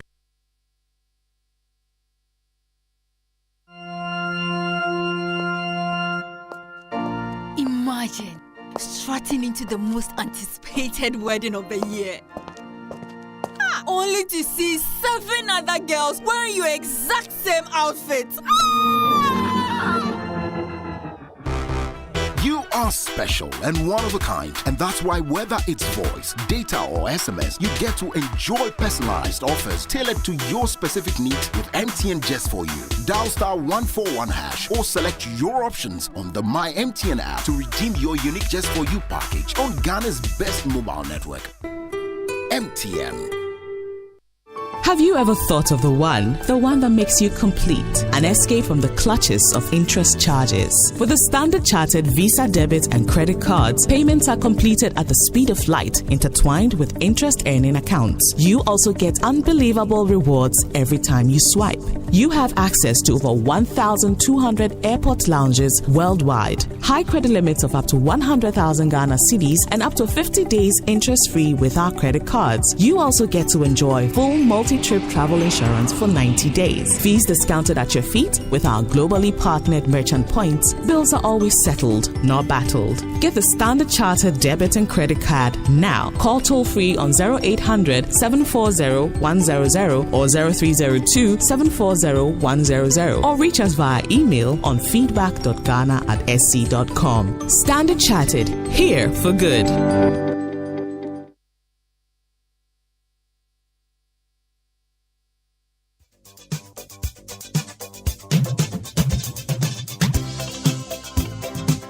All right, birthday messages on the Super Morning Show are brought to you by MTN. Everywhere you go. Bank of Africa, the African bank with global reach. Bank of Africa, as strong as a group, as close as a partner. Akujo, you know we actually forgot something. It's the banking tip for today. That's the banking education series by the National Banking College. So priority of security registration, it says a security interest registered under the Borrowers and Lenders Act 2020 shall, irrespective of the time of registration, have priority over any other security interest registered under any other enactment. All lenders, including banks, specialized deposit-taking institutions, and other lending organizations and individuals, are therefore required to register their security interests at the Collateral Registry, Section 33 of the Borrowers and Lenders Act 2020 Act 1052.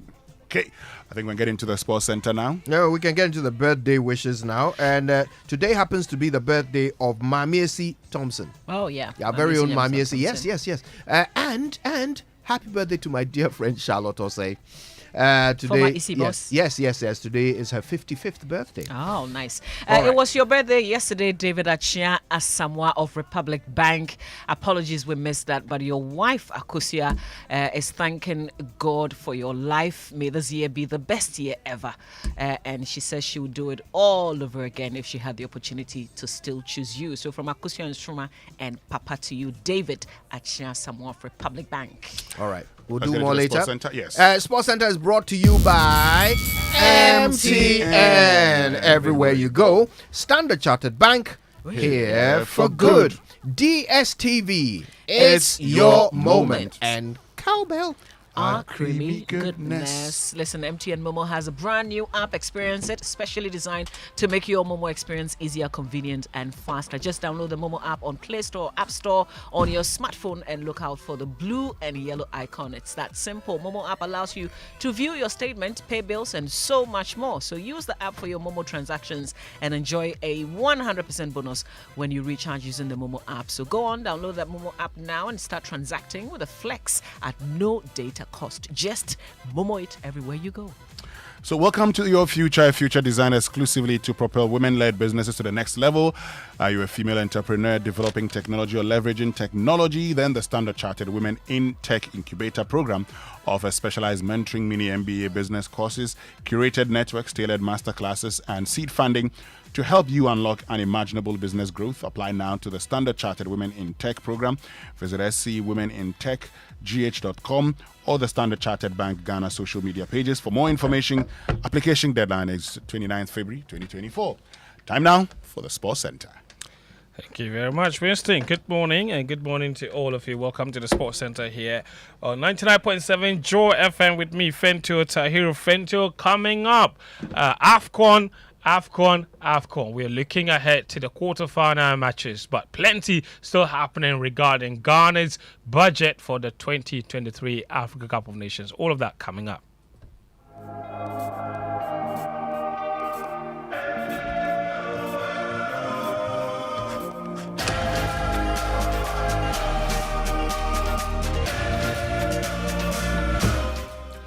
Thank you for joining us. Let's begin with this. The Member of Parliament for North Tong, Samuel Okudzeto Ablakwa, he's revealed that the House did not approve the $8.5 million the Sports Ministry intended to spend at the 2023 Africa Cup of Nations.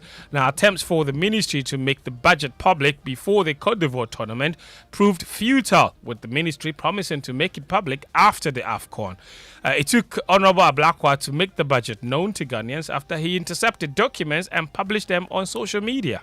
You cannot go and engage in public expenditure without parliamentary approval. The law is very clear. You must submit these budgets to Parliament and get an approval before you go and spend. I mean, it doesn't happen anywhere. We kept insisting that bring your budget. They refused. Then your colleagues in the media, particularly the sports journalists, time without number, kept pushing them. Where is the budget? We want to know. They will not disclose. That's Honorable Ablakwa. He also indicated that he will push for a parliamentary probe into the activities of the sports ministry and ensure that anyone found culpable is punished. The level of financial recklessness, that is why I insist that there ought to be a full-scale parliamentary probe. And when the House resumes, we are going to file a motion for a full-scale parliamentary inquiry. And all those ministers and public officials, including those at the FA, who think that they should rather insult me instead of accounting to the Ghanaian people on the thought processes that went into coming up with this budget and why they will, at this time of unprecedented economic crisis, come up with this staggering amount of $8.5 million. They should know that all of them will be made to account and there will be sanctions. It is just a matter of time. Member of Parliament for North Tongue, Honourable Okudzeto Ablakwa. Now, still in Parliament, ranking member on the Parliamentary Select Committee for Sports, Kobina Woyome, he believes the National Sports Authority is complicit in the abysmal performances of the Black Stars. He says the NSA are disgracing the country by not adding value to the organisation. They are just ineffective.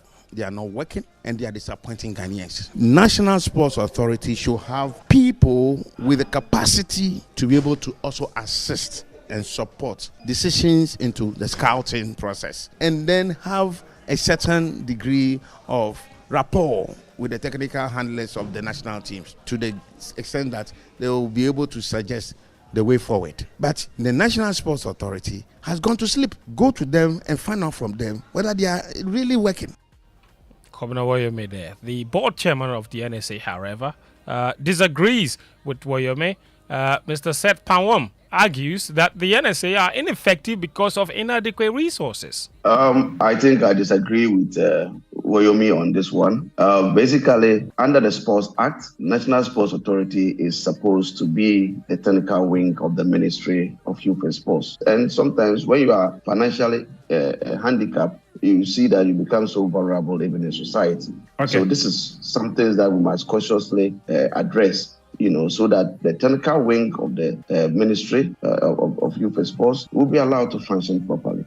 NSA board chairman Seth Panwom. So far, the only casualty for the AFCON fiasco is Chris Hughton, who's been sacked together with his technical staff, and a committee is set up to find his replacement as Black Stars coach. Seth Panwom is urging the Ghana Football Association to do more than just sack the coach. Sacking the coach isn't the fundamental problem with the Black Stars. I think that it should go beyond that. I think we should also move beyond the technical team aspect and get even the management that is leading the front should also have been reshuffled or taken out so that other hands or minds can also come on board to help coming in and sacking the coach and going ahead to scout for a different coach when we have not actually reviewed all that has transpired during the tournament. We should not have gone on that tangent. NSA board chairman Seth Panwom. Now, to some AFCON news, Nigeria head coach Jose Peseiro says the Super Eagles must do better than they have done in this tournament if they are to beat Angola in their quarter-final clash tomorrow. Finish in the first position. I know them, I know the players, I know the coach. I know the atmosphere. They leave now, but okay, it's a good opponent, but our team is very good in this moment. You need to think for beat Angola, you must play better than 2 days before. Now, the captain is William Truzekon. He's revealed that the team is not content with only reaching the quarterfinals and are working towards winning the title. We are where we are. We managed to qualify now to the quarterfinal, but yeah, we're not satisfied yet because I think we said from the start we want to win the AFCON, and there's still a long road to go. But I like the way how it's lining up now. I think the team is improving game by game, and most of all, I think the team is ready to work hard. I think you can really see a spirit of determination, and I think that's our it's going to be the base of all of our performances. But I'm confident for the game on Friday. That's the Nigeria captain, William Troost-Ekong. Elsewhere, the South Africa boss, Hugo Bruce, says beating Morocco to reach the quarterfinal is a big step for his team. The Bafana will take on Cape Verde on Saturday in their quarterfinal clash. And this is very important for the South African football, that we are making good performances here in such a big tournament. Let's go on, I should say. There is no something or there is no secret. It's just hard working. And you see the guys now, they are ready to do everything what I ask them. They are training good. They are living from the morning till the evening to be ready for the next game. It makes the coach happy when you see that. And the results are following. You can't have results without hard working. Here you go, bros. He won the AFCON in 2017 with Cameroon. He's under his reign, the Bafana are unbeaten in 20 of their last 23 matches. It's a huge, massive run of results for the Belgian. Meanwhile, 2021 AFCON winning coach Aliou Cisse, he's reportedly set to resign as coach of the Senegal national team after 9 years at the helm. According to reports, his decision to leave his position as coach of the Teranga Lions has nothing to do with their AFCON elimination, but for personal reasons. And before we go, some Premier League action yesterday. Conor Bradley produced a memorable display by scoring his first Liverpool goal and grabbing 2 assists as the Reds beat Chelsea 4-1 to maintain their grip on the first place in the Premier League. Here's the Liverpool boss, Jurgen Klopp. You have to play outstandingly well to keep Chelsea kind of calm, because they're just too good, they're super talented, said before the game. That's how it is. But the way we started the game was really strong. Proper direction immediately, put them under pressure, counter-pressing was top. Winning balls back, keeping them really in areas where they don't want to be. The high press was really good. They couldn't play really the way they wanted, the build-up, because we were really there. The boys did extremely well, scored the goals. Fair to say we could have scored 1 or 2 more. That's Jurgen Klopp there. Elsewhere, birthday boys Julian Alvarez scored twice as Man City claimed a 3-1 win over Burnley, while Tottenham edged Brentford 3-2. That's all the sports this morning on the Joy Sports Centre. My name is Fento Zahir Fento. Back to you, Mama V. All right, Fence. Yes. Say good morning to Uncle. Uncle Evo, good morning. Yeah, good morning. How are you? Good to see you here. Yeah, before you go, I've been enjoying you. You've kept me in the AFCON. That's right. That's right. You've kept me in it. You've kept my interest up. I'm always waiting to hear what the analysis you guys will give, the perspectives you give. That's nice to hear. And things like that. And Mama V doesn't tell me that. You see, words of affirmation, they are important. Praise the person when he's doing a good job. And I like the fact that you come on TV without combing your hair. Mama V is the one that's inspiring me in that journey. In that journey? Yes. Oh, really? You see what's on her hair. That's my target.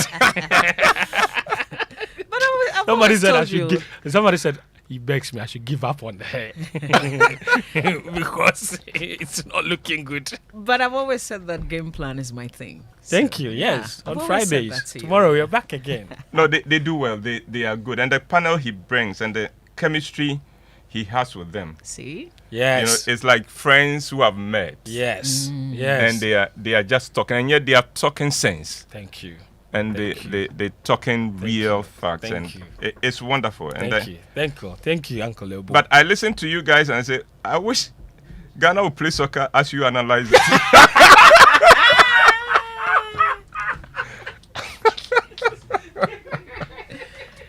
Okay, Uncle, you said we should be hopeful. We should be. Yeah, I'm hopeful. Well, good morning to you again. Welcome to the Super Morning Show. It's Food for Thoughts. Brought to you by Roverman Productions. Be the difference. There's the Valentine's show that's coming up on the 14th of February this month. Yeah. On Happy Wives, Confused Husbands. I'll tell you more about that. And then most importantly, how you can get a ticket so that you don't miss this play. It's wonderful to see you, Mavi. This is the first time I'm seeing you. Yes. I've seen you on camera. Mm-hmm. Through Zoom. But this is the first time I'm seeing you. Yeah. Yes. And the camera does not portray how beautiful you are. Oh, thank you. Thank you. So it's better to always come and see you in person. Thank you, Uncle. I hope everything is well. Well, everything is great. God has been good and merciful to us. And the message that was given to me, people don't know that I'm a spiritual man, so they don't expect spiritual messages from me. But if you are willing to believe that Uncle Bo could be a spiritual man, then this is what God told Uncle Bo to tell you, that this year is a year of the Lord's favor. Amen. So tap into it and claim your year of favor. We receive it. Yeah, that's what I was sent. That's for those who are prepared to believe that I could be a We believe, Uncle, we believe. And then don't forget that Valentine's Day join us at the National Theatre for Unhappy Wives, Confused Husband. 2 shows on the day. There will be other things that will make the day fun. So just join us. Right. Every now and then, something happens in Ghana that gives hope for this country. One of such occasions happened on Tuesday, 30th January 2024, at the headquarters of the Ghana Police Service.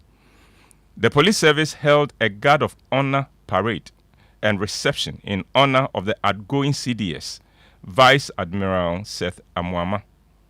In attendance were all the heads of the other security services, namely Immigration, Customs, Fire Service, and Prison Service. This is a first in Ghana, and it is another feather in the cap of the IGP, Dr. George Akufo Dampare. I will be the first to testify that Vice Admiral Amuama deserves every honor that can be bestowed on a Ghanaian who has distinguished himself in selfless service to Mother Ghana.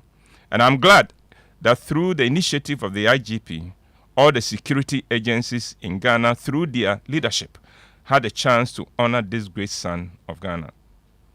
It was wonderful to see the IGP himself welcoming the heads of the other security services and their board members as they arrived.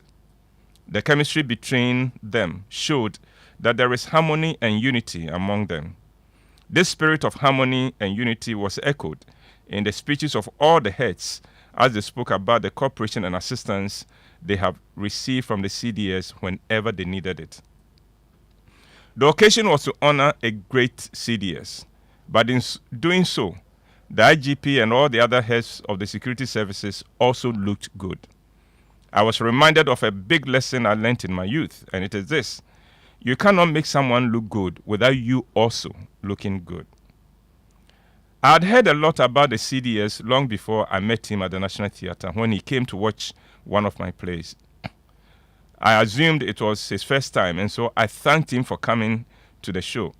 It was then that he revealed that it was not his first time. He had actually watched almost all my plays. He was at the time the commandant of the Ghana Armed Forces Command and Staff College.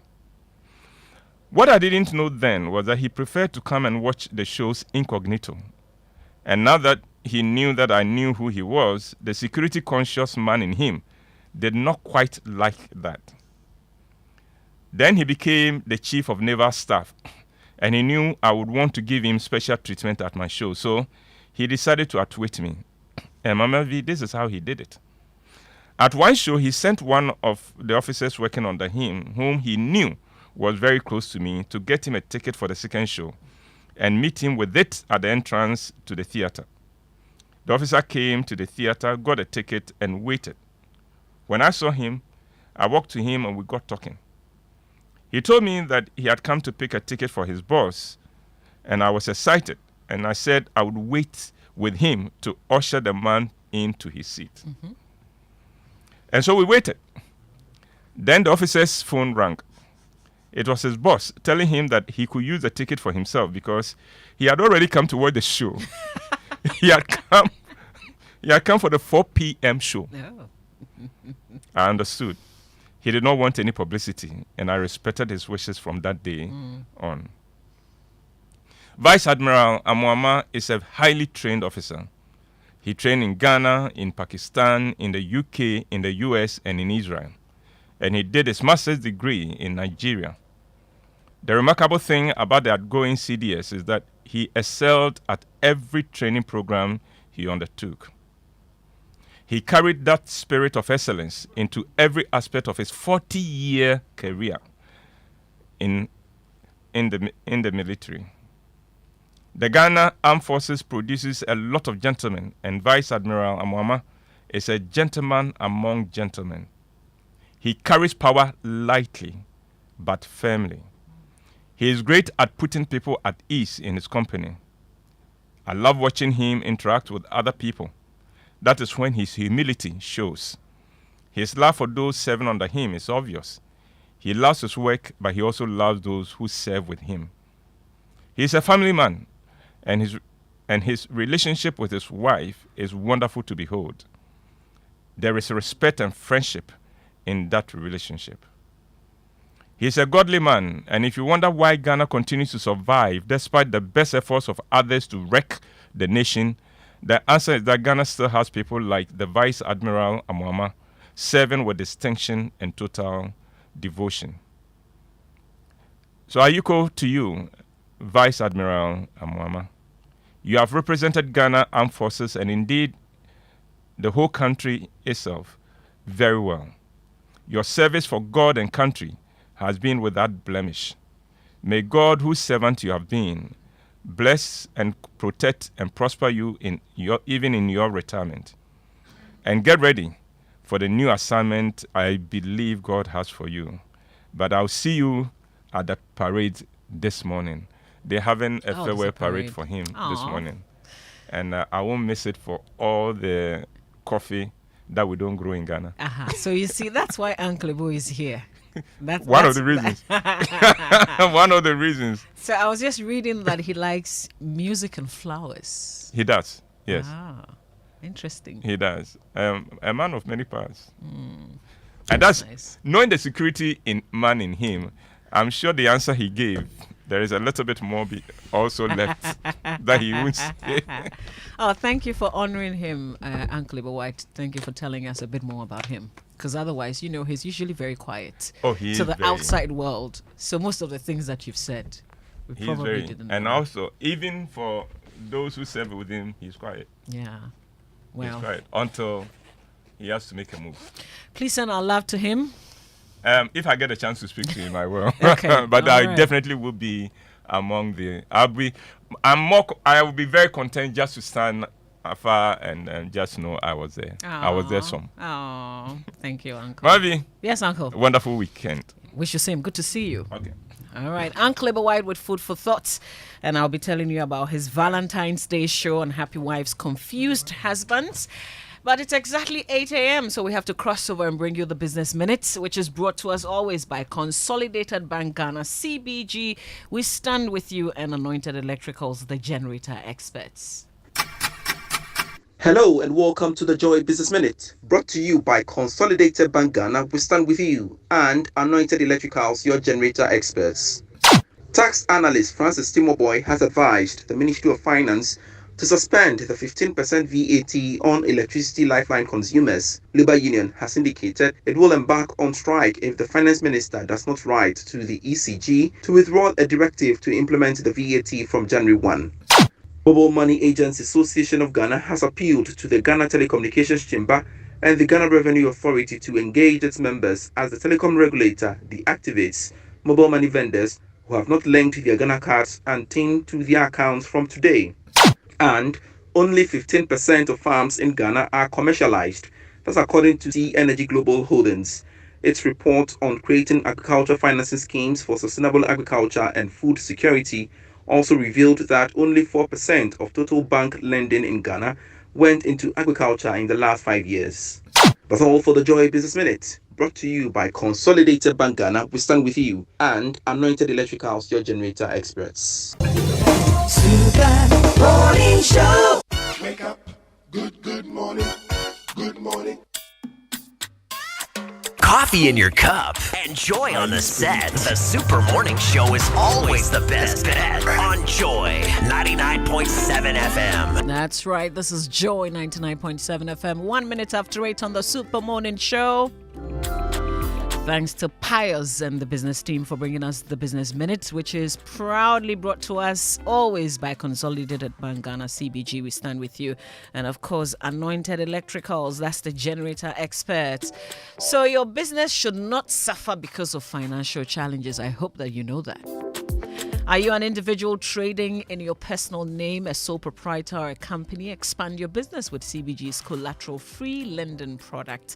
Open an account with us today and have access to as much as 500,000 Ghana cedis to meet your urgent financial needs. Our solo smart loans, SME smart loans, and advanced loans are the perfect solution for you. So no need to provide any form of collateral at all. For further inquiries, visit any of CBG's 140 14 branches nationwide, or kindly call their contact center on 0302 216,000. Reach them via social media. CBG's on Facebook, Instagram, and X, formerly Twitter. You can send an email to talk to us at cbg.com.gh. Terms and conditions apply. CBG, we stand with you. Coffee in your cup and Joy on the set. The Super Morning Show is always the best bet on Joy 99.7 FM. Now, are you a tertiary or SHS graduate looking forward to acquire a technical skill? Do you have the certificate but don't have the requisite skills? Do you want to acquire skill to travel abroad? Are you an electrician who wants to acquire the upcoming Energy Commission license, for instance? Well,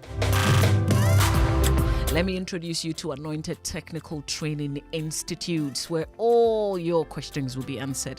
Anointed Technical Training Institute, ATTI, is a practical technical training institute of Anointed Electrical Engineering Services Limited, which is registered by the Council for Technical and Vocational Education and Training.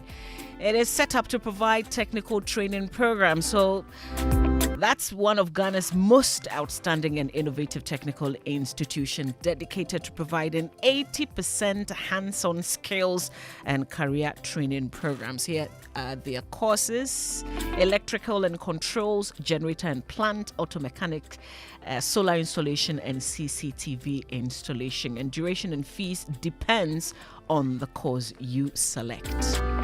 Find them at number 77 Anointed House off of Doko Malam Road. They are also in Kumasi, Asuka Kumasi, inside Tatiat of the Ak Mayanka Road. Contact Anointed Technical Training Institute on these numbers: 0544 337171 or 0544 337172. Your engineering career starts with us. Effective practical training is assured. ATTI Head to Hands Solutions.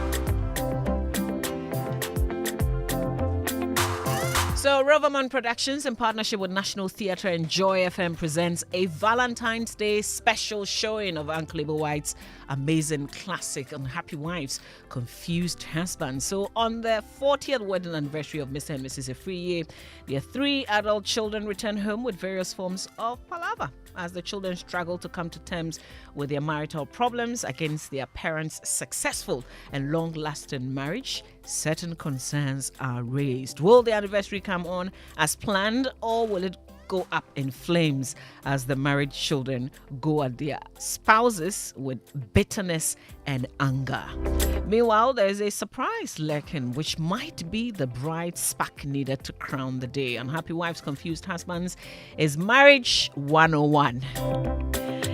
A refresher course for the married, an orientation for the newly married and those about to marry, and an insight for the single. Unhappy Wives, Confused Husbands shows on Valentine's Day, 14th of February at 5 p.m. and 8 p.m. at the National Theatre.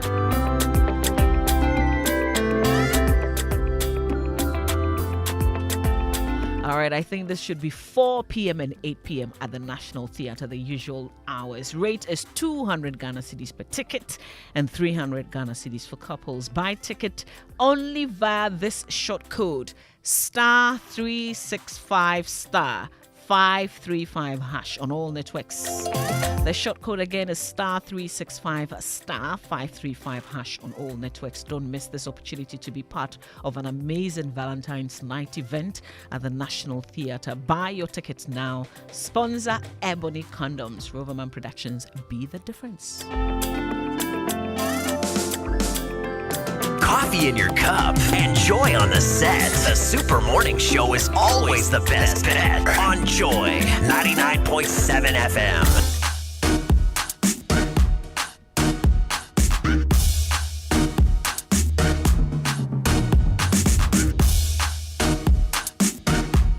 It's 7 minutes after 8. Our social media messages brought to us by EcoBank, A Better Way, A Better Africa, and Provident Insurance. With Provident, man, you are covered. So, every day we face different emergencies. But if it has to do with money, then there's a short code that can help you out. There's a way out of any money emergency situation that you face today. The answer is star 770 hash. That's the EcoBank Money Emergency number. Star 770 hash gives you instant access to loans, fund transfers, utility payment, airtime, data purchases, so much more you can do with star 770 hash, even without data. Remember, when you find yourself in that money emergency, EcoBank will always come to your rescue. Dial star 770 hash now for solutions to your money emergencies. EcoBank is the Pan-African bank. And Provident Insurance welcomes you to a new year. Remember to insure your new car or renew your existing motor insurance from now till the 31st of March and get free gifts such as fuel coupons and several other branded Provident souvenirs. Rush for your insurance cover now. Terms and conditions apply. And remember, with Provident, man, you are covered. Across Africa, a new era has begun, connecting us with one purpose: to create and share opportunities to grow. Across our continent, across the world, we are creating a better way to a better future, a Pan-African future. Together, EcoBank, a better way, a better Africa. Provident Insurance welcomes you to a new year. Remember to insure your new car or renew your existing motor insurance from the 1st of January to the 31st of March. You can win free gifts such as fuel coupons and several other branded Provident souvenirs. Rush for insurance cover now. Terms and conditions apply. Insurance, your future happy days. With Provident, man, you are covered. Coffee in your cup and joy on the set. The Super Morning Show is always the best bet on Joy 99.7 FM.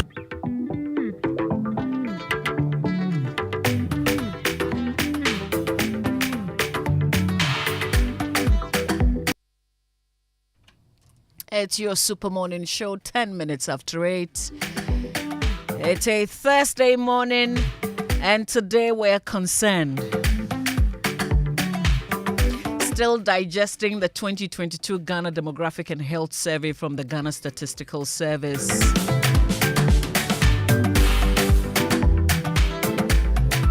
Our concern today has to do with the fact that women... Well, according to this report, this Ghana Demographic and Health Survey from the Ghana Statistical Service, the 2022 report, 3.8% of married women in Ghana have had an extramarital affair. Less than 1% of married women also had 2 or more partners.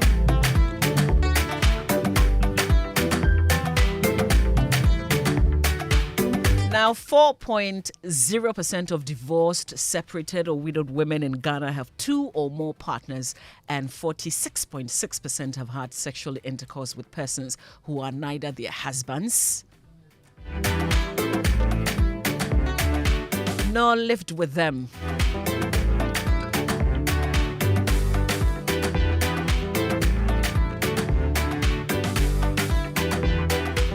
What does this all mean?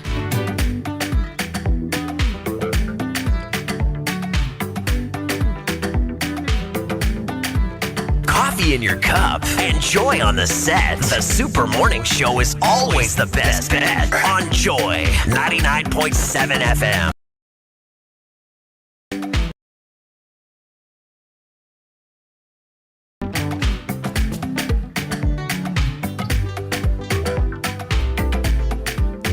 Well, there's also a big worry here. 80% of young women in Ghana engage in unprotected sexual intercourse. And this is despite their knowledge that condoms can help reduce their risk of contracting HIV and other sexually transmitted diseases. So, you see, we have a big issue at hand. And that's what we're digesting today on the Super Morning Show. Let your voices be heard. Please send us WhatsApp messages on 055-111-1997. Also, post on X. Post your comment on X with the hashtag JoySMS. That's Joy997 on X. You can also reach us on Facebook as well.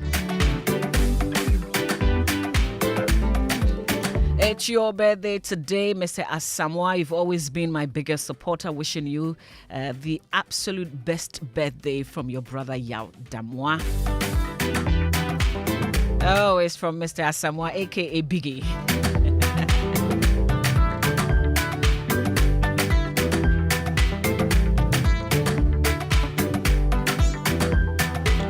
Oh, and Uncle Ebo's Valentine's Day show.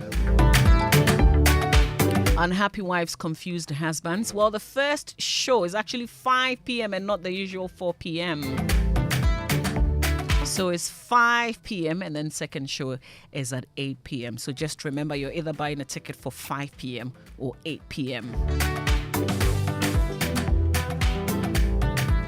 And it was your big birthday yesterday, David Achia Samoa of Republic Bank, from your wife Akusua and Stroma and Papa. Our big stories on the Super Morning Show brought to you by Vodafone. Further together, latest firm, your partner for life. Here's one from Vodafone. Looking for the best value data and voice offers? Well, look no further, as Vodafone has unbeatable deals made just for you. To enjoy these amazing offers, though, just dial star 530 hash, star 530 hash, and get onto any of the Vodafone Made For Me bundles for as little as 1 Ghana cedis. Vodafone Made For Me has just got what you need. This offer is specially made for you. Simply dial star 530 hash or visit my Vodafone app to subscribe. Vodafone, further together. And Premier Motors Limited wants to make this February the most memorable one yet. Yes, buy a Renault Koleos and let us whisk you away to the enchanting city of Dubai with your partner within this month of love. This exclusive offer is valid only for the month of February, so do not miss out on the opportunity to make this Valentine unforgettable. Visit Premier Motors Limited today, test drive the Renault Koleos and make that decision. Or call Premium Motors on 030-707-9977 or 030-708-0010. 030-708-0010. Renault Koleos, where luxury meets intimacy. This vehicle is distributed by Premium Motors Limited. Terms and conditions apply. Wake up. Good morning. Good morning. Coffee in your cup and joy on the set. The Super Morning Show is always the best bet on Joy 99.7 FM. Breaking news. Vodafone Ghana is becoming Telecel. Stay tuned. This Valentine, Roverman Productions in partnership with National Theatre and Joy FM presents an Uncle Boy classic and Happy Wives Confuse Husbands. So tell me, when is my birthday? You said? When is my birthday? Loving husband. Your birthday? Yes. The 30th. You see, I told you, I remember. God, you know, go shame us down. Okay, 30th of which month? It's 30th October. For your information, my birthday is the 30th of November. It is the 30th of October. It is my birthday, and I'm telling you it is November. And I am your husband, and I'm telling you it is October. Hey, shame! Shame! Shows on the 14th of February at the National Theatre. First show, 5 p.m. Second show, 8 p.m. Rate 200 Ghana cedis and 300 Ghana cedis for couples. Buy your tickets via short code *365*535#. Sponsor Ebony Condoms and supported by La Palm Beach Hotel and Decocraft Ghana Limited. Producers of Kibi Chocolate. Roverman Productions. Be the difference. Hey, Cashman. Yeah. Don't you know Nana has assembled all of us and you are here making calls? My generator is spoiled too. So I'm calling a renowned Ghanaian company with an excellent track record in the sales and repairs of generator sets in Accra to come and repair for me. Oh, is it Anointed Electricals? Yeah. Anointed Electricals deals in quality and genuine generators with high fuel efficiency. We also rent generators. They sell quality generators from 10 kVA to 2,500 kVA. They have spare parts of other generators and can repair every every faulty generator set, even if you didn't buy from them. Look, now we don't have any electrical problem in Accra. Oh, how? Because Anointed Electricals is right here at East Legon, Lagos Avenue, opposite Tomric Hotel. And that's why Nana is calling us. Okay. Yes. If you want to buy a brand new generator or repair the old one, visit Anointed Electricals. Or if you are within Accra, call our hotline 0246 423 534 or call 0243 480 334. They have qualified and dedicated men on 24-hour after sales service. Then let's go and listen to Nana. Let's go. Gosh, after giving you the hint, won't you give me anything? Anointed, the generator experts.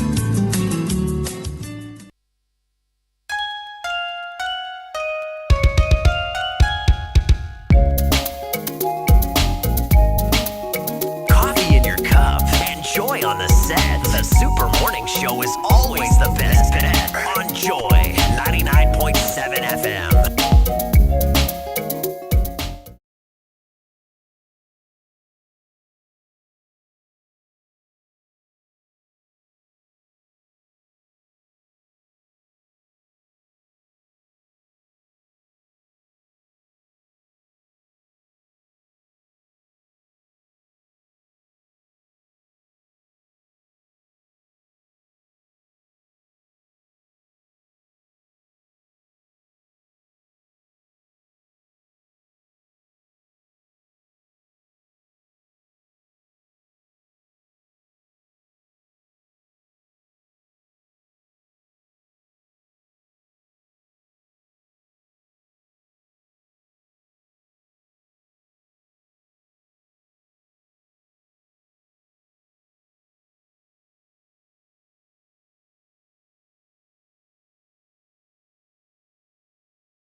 Yeah, DJ Betty doing his thing there. Yeah. This is Shatawale. Yes. When he was known as Bandana. Yes. But you could still hear the wale. So I wasn't surprised that he changed. He evolved to become eventually. Shatawale. Yes. But I like how DJ Betty started this whole throwback music from Odesi Simi. Yes. By Ghana's favorite Pharaoh. Yeah. And his brother Kobe Culture. Akitechie. Yeah. I mean, I like Pharaoh. After this rap, he improved. After this rap, he improved. Is that so? Oh, yes. This is still my favorite. Oh, this is your favorite, eh? Yeah. Is it the Chichinga bit that you like or the Bogatanga? All of it, including the what's it called? Abaka. Wajini Mook and in the book. How Mook and Book can rhyme will remain a mystery. After this, I think they dropped time. They came with the one that has the Rasta Man in it. Oh, what's the name of the song? Oh, I know the song. I mean, he starts with praise the Lord, hallelujah, praise the Lord, hallelujah. Oh, Ohima. Play that song for me. Listen to Pharaoh's rap there, and listen to the. So that was improvement. Vast improvement. Let's listen to that. Then we'll continue. No, I just want you to listen to something. He didn't rhyme book with book, no. So he has no, I mean, Robert is going to get us Odo Sisimi first. Then we'll get Odo Onemehema. Just compare Pharaoh's rap. Compare the rap. Obete, I don't know whether you are ready. No, because the way Winston has hyped this thing, if it doesn't come out nice, we go ball pa. Oh, fantastic music. Fantastic music. I mean, DJ Obete, he's ready now. Yeah, no. Odesi first. Then you go to the Ohima. Let's check. Yes, you can just get to the rap. Let's see. Let's just check it.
I can't hear them. This one is better.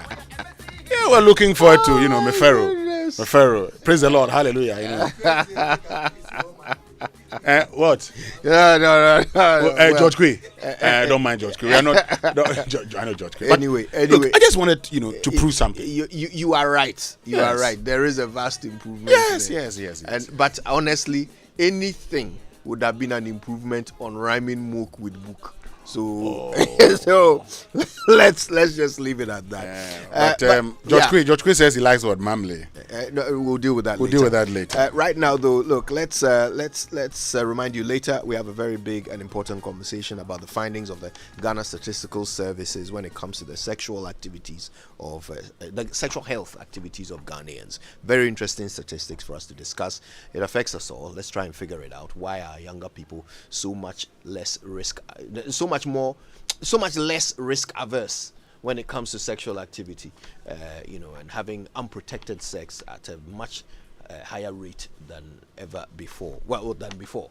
And of course, we will also talk about some of those cheating statistics. Those were also very interesting.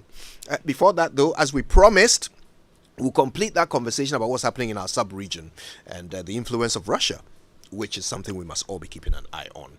That's coming. But first, Safari Valley Eco Park introduces the Safari Wildlife Experience, which creates an environment that fosters the harmonious cohabitation of forest, water, humans, and wildlife like zebra, sable antelope, llama, wallaby, fallow deer, Patagonian mara, and so many others. Everyone can come along and experience these majestic creatures from a starting price of 250 Ghana cedis. It's free for children up to 6 years, and this place is only an hour from Accra. They're open from 6 a.m. until 8 p.m. each day. Go to Safari Valley Eco Park with your friends and family for the thrill of a lifetime. For more information, go to safarivalleyresort.com, check out Safari Valley on Instagram, or call 059 691 4394. So you know at APSA we believe that you and your car deserve to be rewarded. So get more for your protection with a motor insurance policy from APSA, underwritten by Hollard Insurance. Our comprehensive third-party or third-party fire and theft motor insurance policies not only ensure that your vehicle stays protected, but you also get rewarded with fuel vouchers from now to the end of March. That's the 31st of March 2024.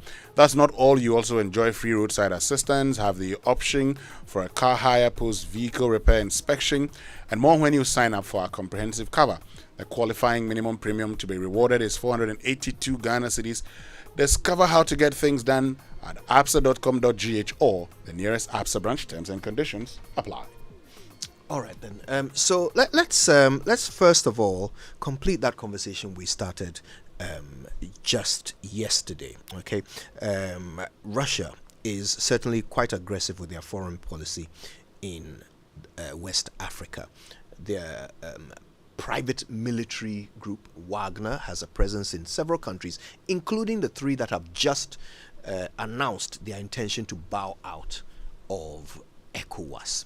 So we want to understand what this means, why Russia is being aggressive in Africa, what the effect of that aggression will be on us here in Ghana, if any, and what needs to be done to ensure that nobody loses out as a result of this.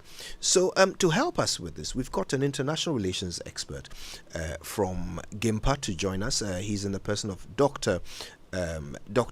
Ishmael Hlovo. He joins us via Zoom. Dr. Hlovo, what a pleasure. Good morning. Good morning. Good morning to your listeners too.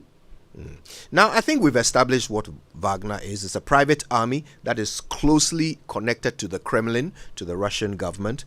But why does Russia even want a presence in ECOWAS, particularly these ECOWAS countries where you will find them today?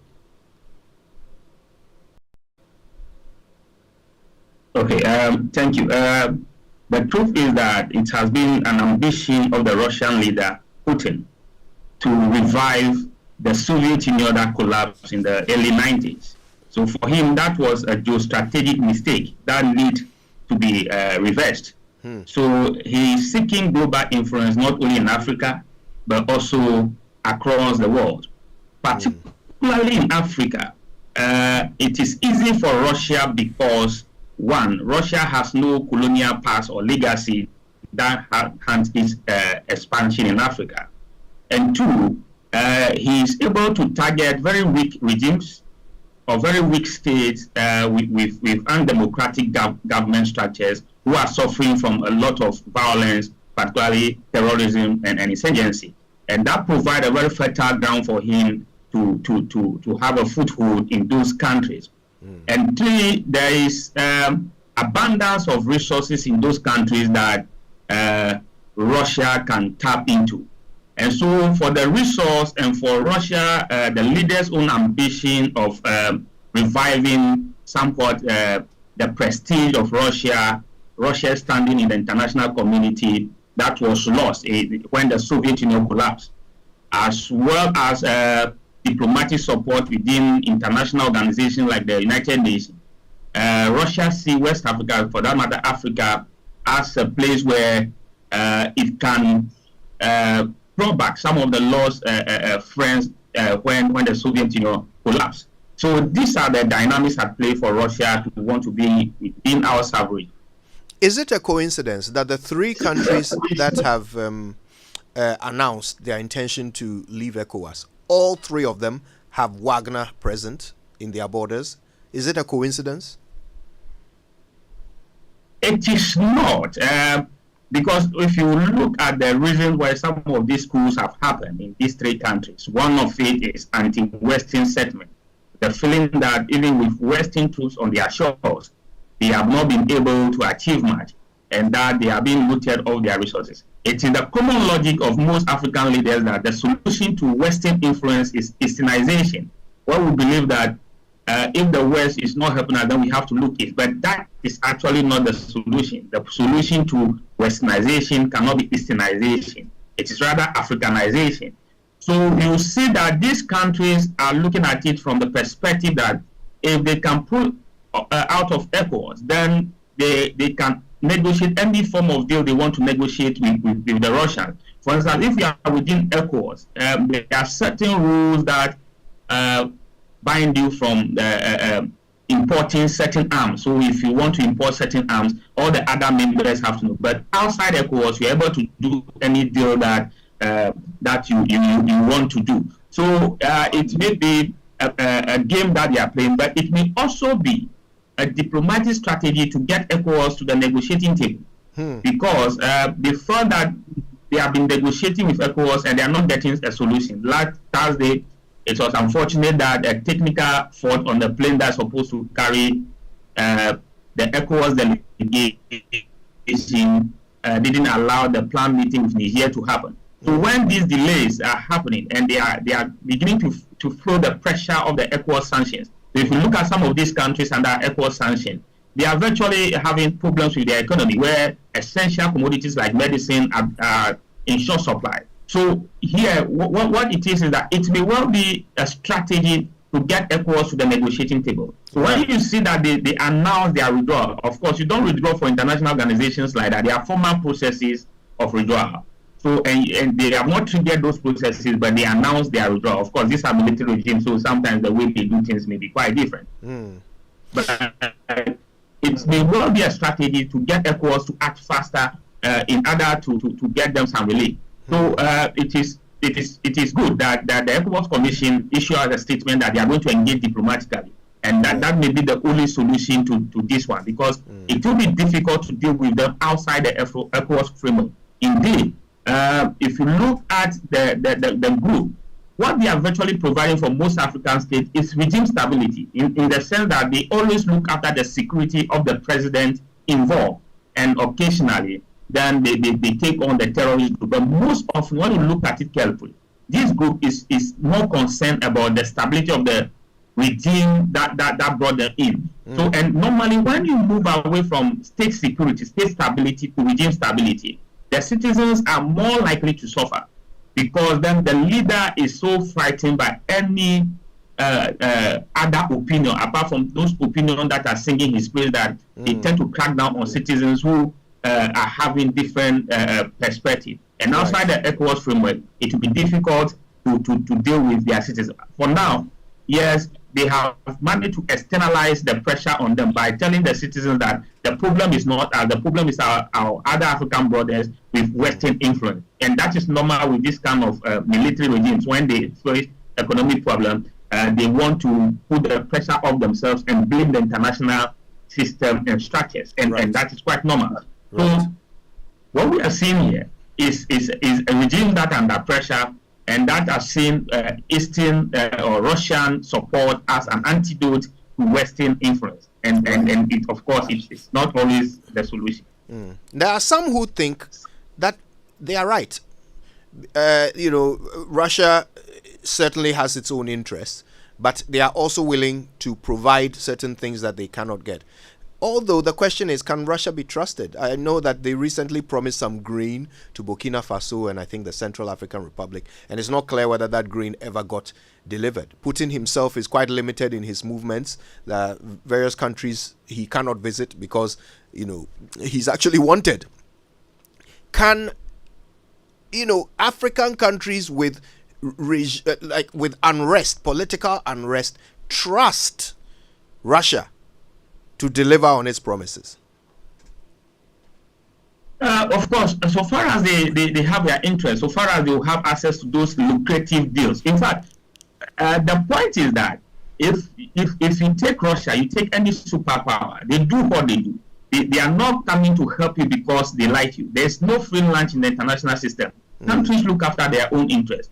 So what is happening here is that instead of signing the deal with Western countries who virtually operate the same system with us, they are virtually going to sign the deal with the Russians. So, for instance, if you look at how they pay for the mercenaries, it's like they provide the security, and in turn they get the lucrative deals. Either it is in Central African Republic, it is in Mali, or in Mozambique. It's the same operation that they do. They provide security in return for mining rights.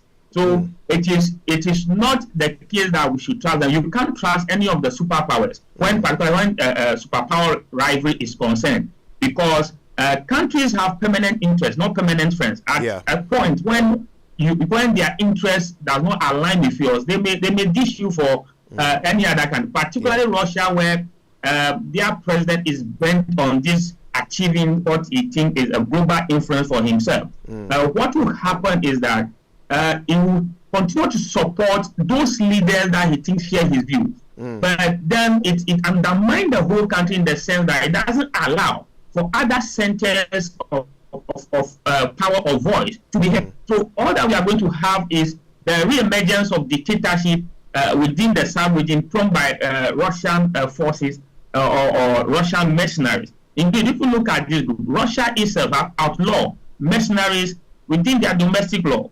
And the reason why they are using this group is to actually absorb themselves from any international backlash. So, for instance, if they commit human rights violations, if they do things that are not acceptable, Russia could simply say that it is not the state of Russia. So, and it is this kind of game that they are playing. So, if the person from the world is playing this kind of game, it is dangerous, as it were, to trust such an actor within the international setting. Yes, of course, you may have your own reservation about Western influence, but the best you can trust is maybe your fellow West African neighbors who are in the same situation with you. So if you are going to put all your eggs in the Russian basket, thinking that they are a better alternative to the West, I'm afraid it will not be a better alternative to the West. It's the same old story. It is the same old story of giving your resource away at cut prices and getting nothing for it. Yeah. Final question, Dr. Hlovo. I mean, what you've described is obviously the same old neo-colonialism with a military force to back it. My question is this. Ghana has porous borders. Ghana has unrest in the north. Ghana has a poorly regulated mining sector with Galamsey and everything. Should Ghana be worried about the growing influence of Wagner and Russia in countries surrounding us? Yes, of course, we should be worried. We should be worried because we ourselves have tried all manner of strategies to fight Galamsey. And it is easy for them, as they are around, to send people across the border to even engage in the Galamsey that we are trying to fight. And you see, the group being around itself is not the problem.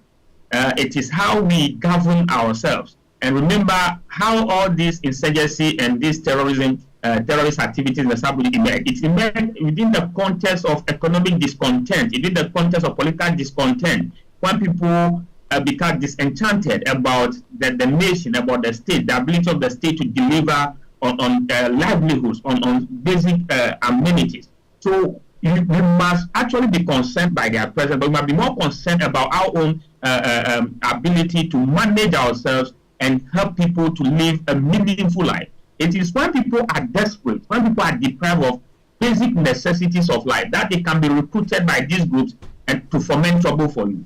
So yes, we should be concerned generally with security situation in West Africa and the presence of Wagner, because we have certain attributes in our own nation, i.e. a growing level of unemployment, particularly among the youth, graduate unemployment. We have situations in communities where they don't have access to water. And terrorist groups and these kind of groups are smart in the way they do their operation. They go to those communities as redeemers and gradually provide those social services.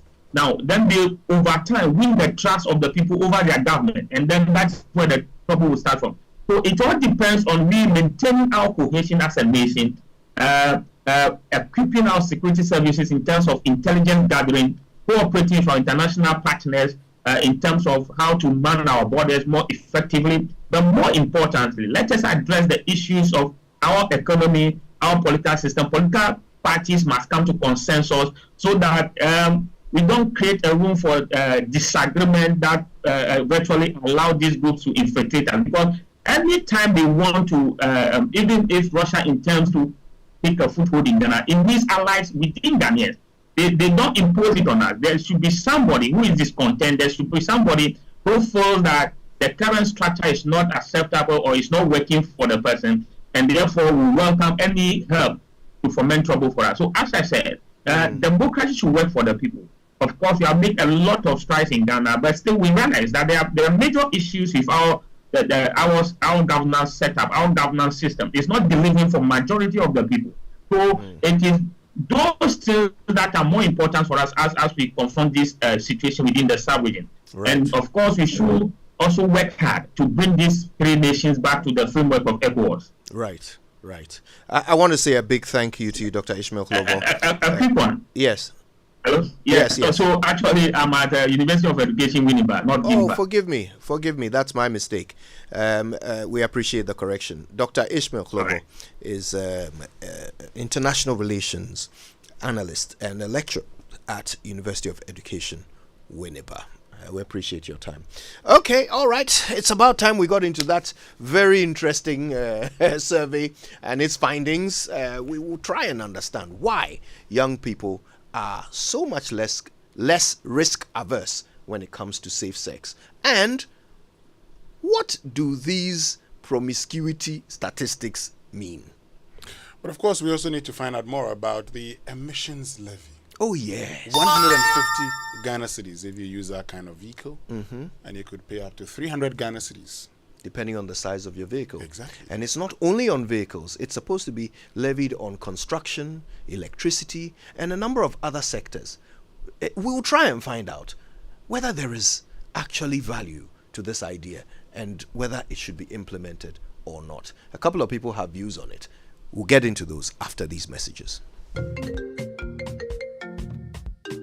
Hello, Linda. You won't believe what I am planning next. I want to start my postgraduate degree, buy a car, and build my dream home. But you know what's stopping me? What's that, Mike? Money, that be my biggest wahala. Oh, you are sorted, Cry. With a GCB Big Move personal loan promo, you can borrow up to a whopping 400,000 Ghana cedis at a significantly reduced interest rate in less than 24 hours. Like seriously? How do I qualify? Yes, it's available to all GCB salary account holders. Plus, you get a 2-month grace period before you start to pay back. Susket, I'm opening an account with GCB now.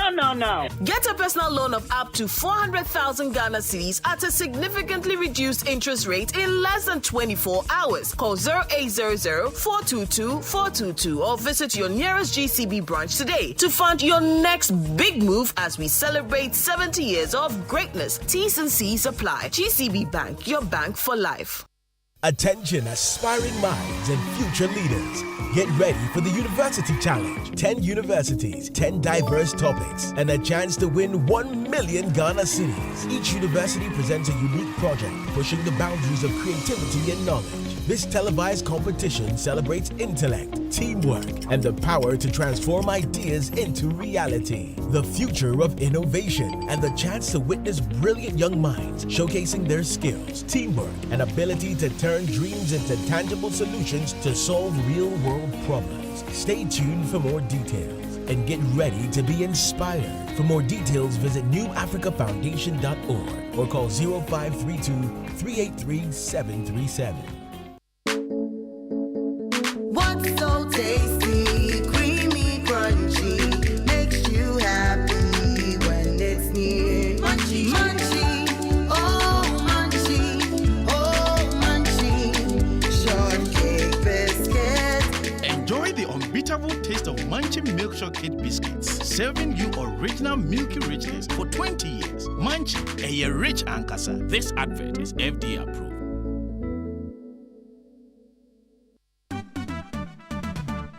National Health Insurance.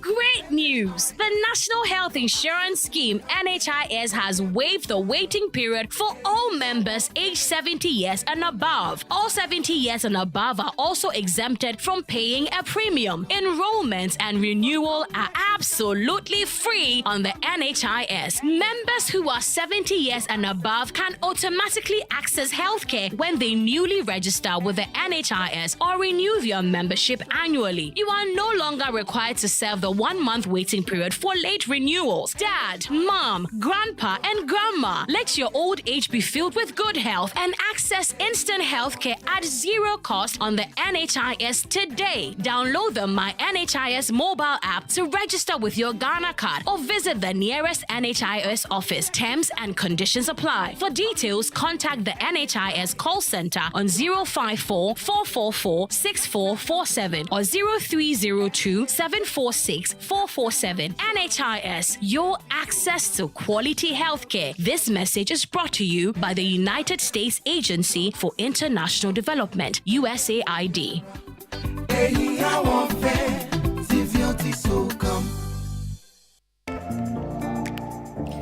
Dive into a new era of news consumption with myjoyonline.com, your go-to destination for cutting-edge journalism, giving you the most credible stories from business to politics and from sports to entertainment. Myjoyonline.com introduces an upgraded news website meticulously designed to empower you with an enriched browsing experience like never before. Intuitive navigation. Navigate through an array of revamped categories that cater to all interests. Join the conversation with our interactive comments section. Get live TV, confidence of the football radio, community. They can actually borrow. and podcast of your favorite TV and radio shows on Joy and Adom platforms. Powerful search. Find any story with ease with a simple click. Access precisely what you're looking for. Experience the future of news browsing with myjoyonline.com.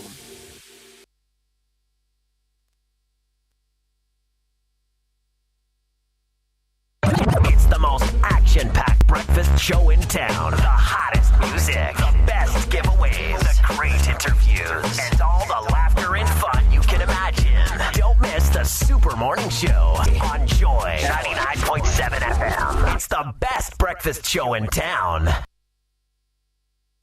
Coffee in your cup and joy on the set. The Super Morning Show is always the best bet on Joy 99.7 FM. It's the most action-packed breakfast show in town. The hottest music, the best giveaways, the great interviews, and all the laughter and fun you can imagine. Don't miss the Super Morning Show on Joy 99.7 FM. It's the best breakfast show in town.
today was supposed to mark the start of the implementation of the Emissions Levy Act 2023, Act 1112. Now, this act has been passed to impose an emissions levy on carbon dioxide equivalent emissions from specified sectors and internal combustion engine vehicle emissions. Okay, I'm reading directly from GRA's website, and they have broken down every sector and vehicle that is affected by this. So, first of all, carbon dioxide equivalent emissions from specific sectors. So the construction sector, the manufacturing sector, the mining sector, oil and gas sector, as well as electricity and heating sector are all supposed to pay 100 Ghana cedis per ton of emissions every month. Yeah. Every month. Then the vehicles, motorcycles and tricycles are supposed to pay 75 Ghana cedis per year. Motor vehicles, buses and coaches up to 3000 cc engines are supposed to pay 150 Ghana cedis per year. Motor vehicles, buses and coaches above 3000 cc are supposed to pay 300 Ghana cedis per year. And cargo trucks and articulated trucks pay 300 Ghana cedis per year. This is how the tax is to be implemented, and the effective date of implementation being today, the first. Actually, it was supposed to be 1st of January, wasn't it? Yeah. Yes. But this was supposed to take effect today. Today. And currently, there are those who've checked. They've gone onto the Ghana.gov platform, and the response is that they don't find that there. What I am told is that there's been a lot of discussions here and there, and today there are still meetings. In order to be able to implement this, you're looking at the Ghana.gov platform itself, you're looking at the Driver and Vehicle Licensing Authority, DVLA, and you're also looking at the Ghana Revenue Authority. So while on paper this might look like a very easy thing, it's not been easy implementing it. And so what I am told, and George Riafe actually in Business News, according to George Riafe's report, I think we can just hear George Riafe's report, because it was going to be very difficult to implement it today. What I'm told is that it may actually, implementation may start at midday. But let's listen to what George Riafe has picked up. Joy Business is learning that the necessary systems that should be in place to aid the enforcement of this levy is yet to be installed. That is, the monies that the Driver, Vehicle and Licensing Authority, for instance, will collect, how would that be seamlessly transferred to the Ghana Revenue Authority? Another reason why I could see the enforcement of this levy delayed is the fact that the Ghana Revenue Authority is currently in discussions with the various transport unions on how this levy can be enforced. Therefore, this notice is seen as a little bit premature. Joy Business is learning that the Ghana Revenue Authority could be looking at enforcing this levy in the coming weeks, or possibly in March.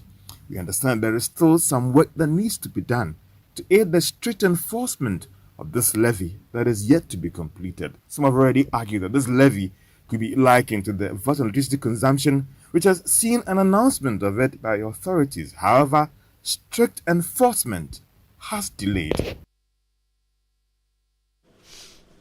Yeah, so that seems to be the current state of affairs. Yes, so that's actually the situation now. But Kojo, you need to ask yourself a few questions. So last 2 years, we started, the world has started a conversation about energy transition. We have talked about going green. Now, Ghana as a country was one of those countries that actually kicked against it. Yeah. Now, in the words of President Akufo, and he was very categorical, and we all supported him at the time, one of the things the president said was that the West, as in the developed world, have over the years used fossil fuel to aid their development. Now that African countries were discovering fuel in commercial quantities to aid in the development of these African countries, they have started another conversation aimed at thwarting those efforts. President Akufo, was convinced that that is not the way to go. And so as a country, we were committed to protecting our environment, but we did not, in the immediate future, see ourselves as a country that was going to be embarking on, stopping the usage of petrol or diesel. And I at the time felt it made a lot of sense because, one, you don't actually have, the logistics. And I stated, for instance, that if we were to acquire, according to the Energy Commission report, if were to acquire 50,000 electric cars annually within the next 10 years, for instance, or the next 5 years, what we may need will be in excess of about over 1,000 megawatts, which we currently have and would have to build. And so they say that, at peak period, if we're charging all 50,000, we're looking at around 350 megawatts. That's at peak period if you're charging all of it. So that will take it about 1,750 megawatts within the next 5 years. And of course, once you decide, to do this also, the thing is that you may want to build additional, capacity. But this is the point. Today, charging ports, so in the West on roads, highways, they've actually provided infrastructure. The question is, in Ghana, where is the infrastructure? I don't want to mention places, but when I checked outdoor, there are about 2 or 4 of them. In the whole country? In Accra. You could be right, in the whole country. At the time I was reading that report. So the question is, why the haste? So you've really pointed to the lack of policy credibility, if you like, with this whole emissions tax. Because the idea of a tax is, first of all, you are trying to deter a certain activity, a harmful activity. And secondly, you are trying to mitigate the effects of that harmful activity with the money you collect. Yeah. Okay. So if you tax alcohol, the idea is that you want people to be less motivated to drink alcohol. But also, you want to raise money so that if people get sick from drinking alcohol, there's money to look after them. Where does this apply with the emissions tax? Do you want to discourage vehicular movement in favor of what? You want to discourage carbon dioxide. In favor of what? Are there electric trains? We don't have. Do you have electric cars? You don't. You only have 4 or 5 charging points in the whole of Accra. So you don't have the electric cars in order to tax us into using them. Just a moment, if I could just wrap up on this thought. So first of all, there is no alternative. You are taxing construction. Is there an alternative to construction? So where is the logic behind this policy? Meanwhile, you say you want to fight emissions, but you can't fight Galamsey. You want to fight pollution, but you can't fight Galamsey. Anyway, let's hear from Ben Boache. He's the executive director at the Africa Center for Energy Policy, ACEP, and he joins us on the phone to have a discussion about this. Mr. Boache, once again, good morning to you, and thanks for joining us. Good morning, Kojo. Good morning to the team. Okay, so emissions tax. It's supposed to start today. As a policy, is this something helpful? Yeah, I think it's trendy. People are implementing, tax instruments to be able to curb emissions globally. We have about 27 countries who are already implementing emission taxes. There are some countries where it is really as high as the cost of an electric car. In Beijing, for example. And these are countries that already have infrastructure and systems to be able to help, promote new forms of transportation and commuting.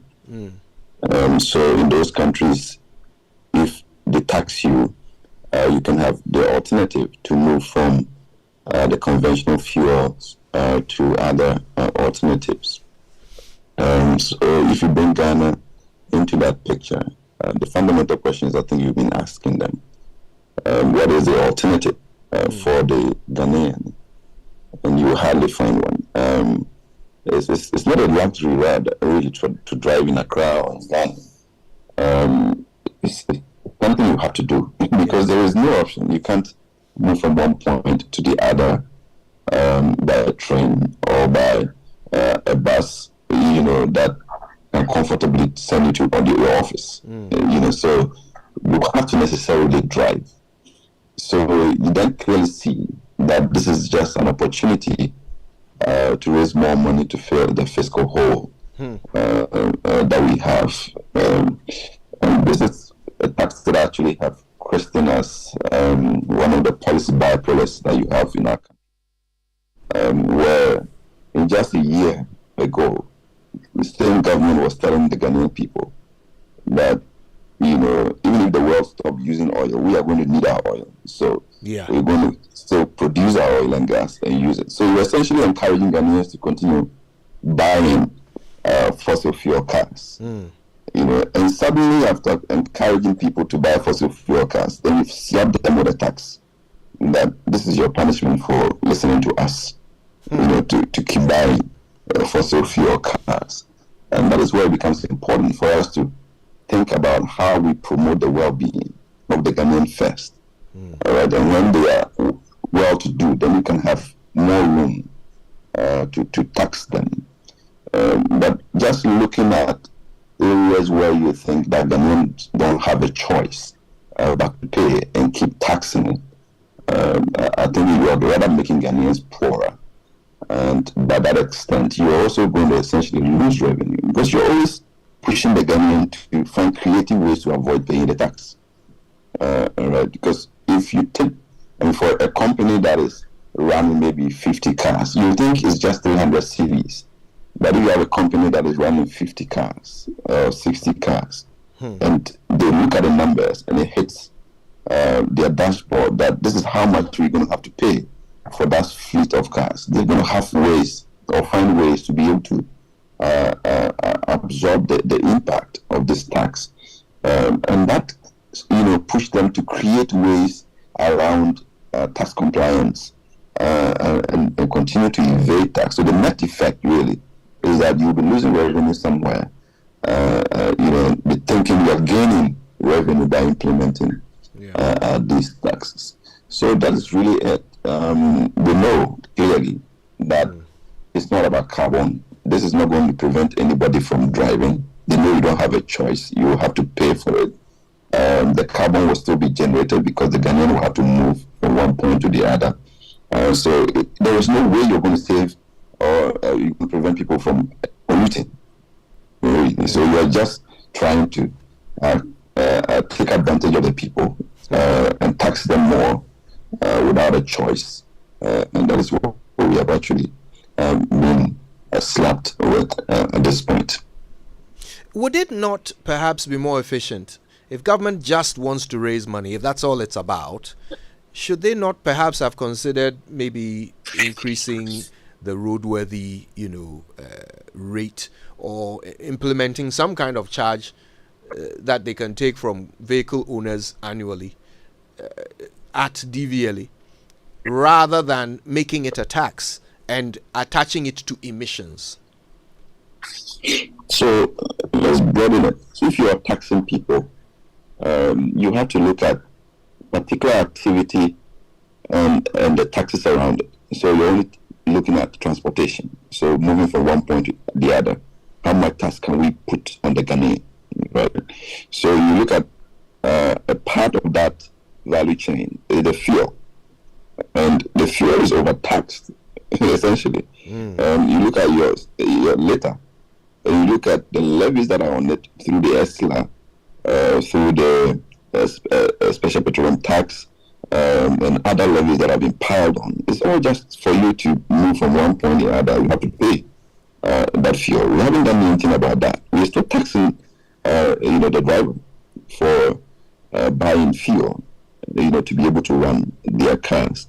So if you now say that after taking all those taxes, the road fund tax and all of it, you still want to now find ways around the same transportation value chain to tax them. You're not just being sensitive, to the same Ghanaian who is driving and has no option but to drive, finding ways to tax them at all costs, that really is not being sensitive. So, the conversation now is about whether government is ready to start implementing this tax from today. Indications are that nothing is really showing up on the Ghana.gov site which would allow people to start paying it from today. Do you think they have jumped the gun and have attempted to get into this a little too early? Or perhaps could they be reconsidering the whole idea? Oh, they could do it. If you do it through the DVLA, they'll start with who are registering their cars and be able to immediately activate it through that end.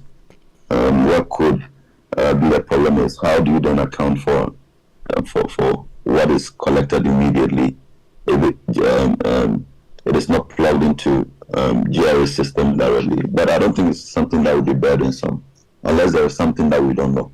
For example, in instances where some consultants are hiding behind some of these tax collections and you do not know, that's where it becomes challenging. But we will need to push for that information. How do they do it? Who collects it? And what is the cost of collection? We need to have information on all of that to be sure that it's not another scheme that will not generate revenue directly for the state. Okay, but Ben, let's look at something also because you're a policy analyst. Now, policy-wise, and you've talked about last year as a country saying we were still going to use our fuel, we're still going to exploit it because we felt that it was supposed to aid our development and the West was just being unfair to us. So in less than a year, we've moved from this position to a position where now we're punishing the very thing that we said we were going to do. Does it make sense policy-wise that in less than 1 year we move from we're going to do this to now a decision to punish the very thing that we said we wanted to do? Yeah, I think it's essentially, you see, if you talk about even electrification, right, where countries are encouraging people to buy electric cars. If you have an electric car today in Ghana, it's difficult for you to move from Accra to Kumasi without being worried that you may be stuck on the way. Because there is not a single charging point on that highway that allows you to do that. So the government has not prepared to help anybody in this context. It's just recently that they waived duty on buses, right? But I mean, how many people can buy buses immediately? You're thinking about the average person who is using, fossil fuel car to go to work, to do business, and the rest of it. So you haven't really rolled out any policy to help or to provide the alternative. So you clearly see that it is not, an alternative that they are pushing. It's just to raise more money from you, and that is what it is. Like I indicated, if you encourage people to buy fossil fuel cars, what has really caused you to change your mind? Doesn't mean that you didn't think through when you were pushing the policy of continuous fossil fuel consumption just a year back, and suddenly you've changed course. It really shows that it's an opportunity to raise money through these taxes. It's not going to have any impact on carbon emissions because there are no choices in the short to medium term. So they know that once they slap that, more money comes into the budget, and that is what there is essentially. So let's explore the point that you've made. You say, if you're using an electric vehicle in this part of the world, you're going to have you would struggle because from Accra to Kumasi, there's no charging port on the way. So can we use electric vehicles in this country now that it's become a problem using fossil fuel vehicles? No. If we decide to use electric vehicles in Ghana, is it as easy as they make it seem? I think it's possible to use an electric car, and I've said that in the next 10 years, you probably will have only the politicians using electric cars. or buying a new electric car because they don't buy fuel. It's cheaper to run. I use an electric car. But the point I'm making is that for people to be incentivized to move to the alternative, you need to put in place the modalities and the necessary basic investments that are required to do that. For example, they had said that they are using this tax to be able to provide electric buses immediately for people, or they would have set up a transit system that they're going to use this tax to pay for over time. I mean, if you go to Senegal, they have built an electric train, first class electric train, and they're taxing the people for it. So you can see the train, you can go and sit in it, right, and go to work or move from the city to the new city that they are building. So when they are taxing you for it, you know what you are paying for, right? So the alternative is there for you to use. We don't have that. The government is not even building charge systems. A charge system sometimes, I mean, in this day, it's as cheap as from $2,000 to $10,000. You could have them everywhere. The government hasn't even made a commitment to just put 10 on the way. You see, Energy Commission always thinking we are going to do charging stations, and they've been talking for years. We don't see them rolled out. How many do we have in the country currently? Outdoor ones. How many do we have? Oh, we have outdoor in Ghana. I don't even consider them as charging point, because you still have the whole old 1 kilowatt maximum 7. There's one at ANC chargers. Mall. So that is not a charger. What I have in my home is bigger than what you have at ANC Mall. So those are not the kind of chargers you need. You need fast chargers that can pump energy into your car, like you go to the fuel station to buy petrol or diesel, so that you can quickly move. Within 30 minutes you are charged, or within an hour maximum you are charged. Those are the kind of electric cars, and because they are up from about $5,000 to $10,000, you need some financial muscle to be able to deploy that. And these are things that government agencies and government could put the initial investment in place, where if you had 5 or 10 spots on the highways, then you are comfortable to drive your EV along that line, because you will not get stuck along the way. But those things are not in place, all right? And we just taxing where we know that people don't have the alternative. And even beyond that, if you bring an EV to Accra today, you are taxed like a luxury car. Right? So there is no incentive for you to even benefit by going to buy an EV as an average Ghanaian or middle class person. You need to pay. They even struggle to classify the car, at the port. So they tax you like a luxury car, by just trying to buy an EV. So these are all the hassle that people are going through, thinking the alternative. But beyond that, people will still go electric in the short to medium term, because it's cheaper to run, it's getting cheaper to buy even today. There are cars that are as cheap as $5,000 to $6,000 in China right now. I've seen some in Ghana, and they keep coming in. So without that support from government, people are still going to move along the lane that immediately there isn't that incentive for others, people to get into it. Well, I want to say a big thank you to you, Ben Boakye, for your time with us, certainly giving us angles to this matter. We appreciate it. Ben Boakye, of course, is Executive Director at the Africa Center for Energy Policy. He joined us via Zoom. So, Coach, I mean, it's obvious that this is something that, I mean, it's clearly a revenue generating. It's a money-grabbing scheme. Measure. It's not as if we're doing this because we want to protect our environment. Okay? We're not doing it just because we want to protect our environment or anything. It's just that we need money. And I've been having conversations with certain people who know more about the decisioning. Some of the things that went into this decision, and they tell me that, oh, yes, it's a way of making money, and we are watching. And so if we realize that many of you are not, and so now, you see a trend which would happen. You'd have inspection of roadworthy certificates the more to find out whether people are indeed paying. Okay, and so for those who actually, went into the registration, or those who had the DV plates already and don't have to renew it, those who have it currently, the 2024 ones, consistently you would have, a lot of people asking you, when are you going to register your car? When you become frustrated, you're going to, because it's just about making revenue, getting money from the people. But this is it for me. We know in other jurisdictions that talk about going green, going electric, has been there for the past 10, 15 years. They're putting money into ensuring that by 2030, they reach that level. So government can actually assist businesses to build more infrastructure for the changeover. What is it that we have done in this country? For me, is the first question. What have we done? You heard Ben Bachi. What have we done? So, yes, we get up and say, oh, let's go. And that's the end of it. Everything we do, just haphazard planning and thinking. Let's go. End of story. Let's go. End of story.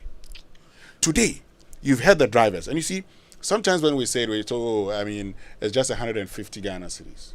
Now, the commercial vehicle driver or owner has interpreted that 150 Ghana cedis only. It goes to add up to an increase in insurance and increase in petrol, because he's still using petrol and diesel. So then he says, I need to increase transport fares. And what happens? The ordinary people who use these vehicles have their expenditure going up and they're not earning more. Well, this is what you get. Our finance minister is an investment banker. His special skill, his superpower, is taking people's money. That's what he's good at. If all you have is a hammer, everything is a nail. Every problem is a nail. Okay, there's more to come on the show. Stay with us. We're back after these. Let me share my experience with you at the new Aqua Safari Resorts. When you arrive, you're greeted by warm smiles and introduced to your 24-hour butler who already has your itinerary sorted. Enjoy water sports activities like jet ski rides, kayaking, water sliding, flyboarding, and castnet fishing. You can even have your lunch here on the boat cruise. Let the tour guides take you through the sceneries of the mangrove forest, the friendliness of the animals, while you pet and feed them. We chose to have our breakfast with a beautiful sunrise right in front of our cabin. Visit Aqua Safari Eco Resort in Ghana, bringing you closer to nature. Attention aspiring minds and future leaders. Get ready for the University Challenge. 10 universities, 10 diverse topics, and a chance to win 1 million Ghana cedis. Each university presents a unique project pushing the boundaries of creativity and knowledge. This televised competition celebrates intellect, teamwork, and the power to transform ideas into reality. The future of innovation and the chance to witness brilliant young minds showcasing their skills, teamwork, and ability to turn dreams into tangible solutions to solve real-world problems. Stay tuned for more details and get ready to be inspired. For more details, visit newafricafoundation.org or call 0532 383 737. What's so tasty, creamy, crunchy, makes you happy when it's near. Munchy, munchy, oh munchy, shortcake biscuits. Enjoy the unbeatable taste of Munchie Milk Chocolate Biscuits, serving you original milky richness for 20 years. Munchie, a rich ankasa. This advert is FDA approved.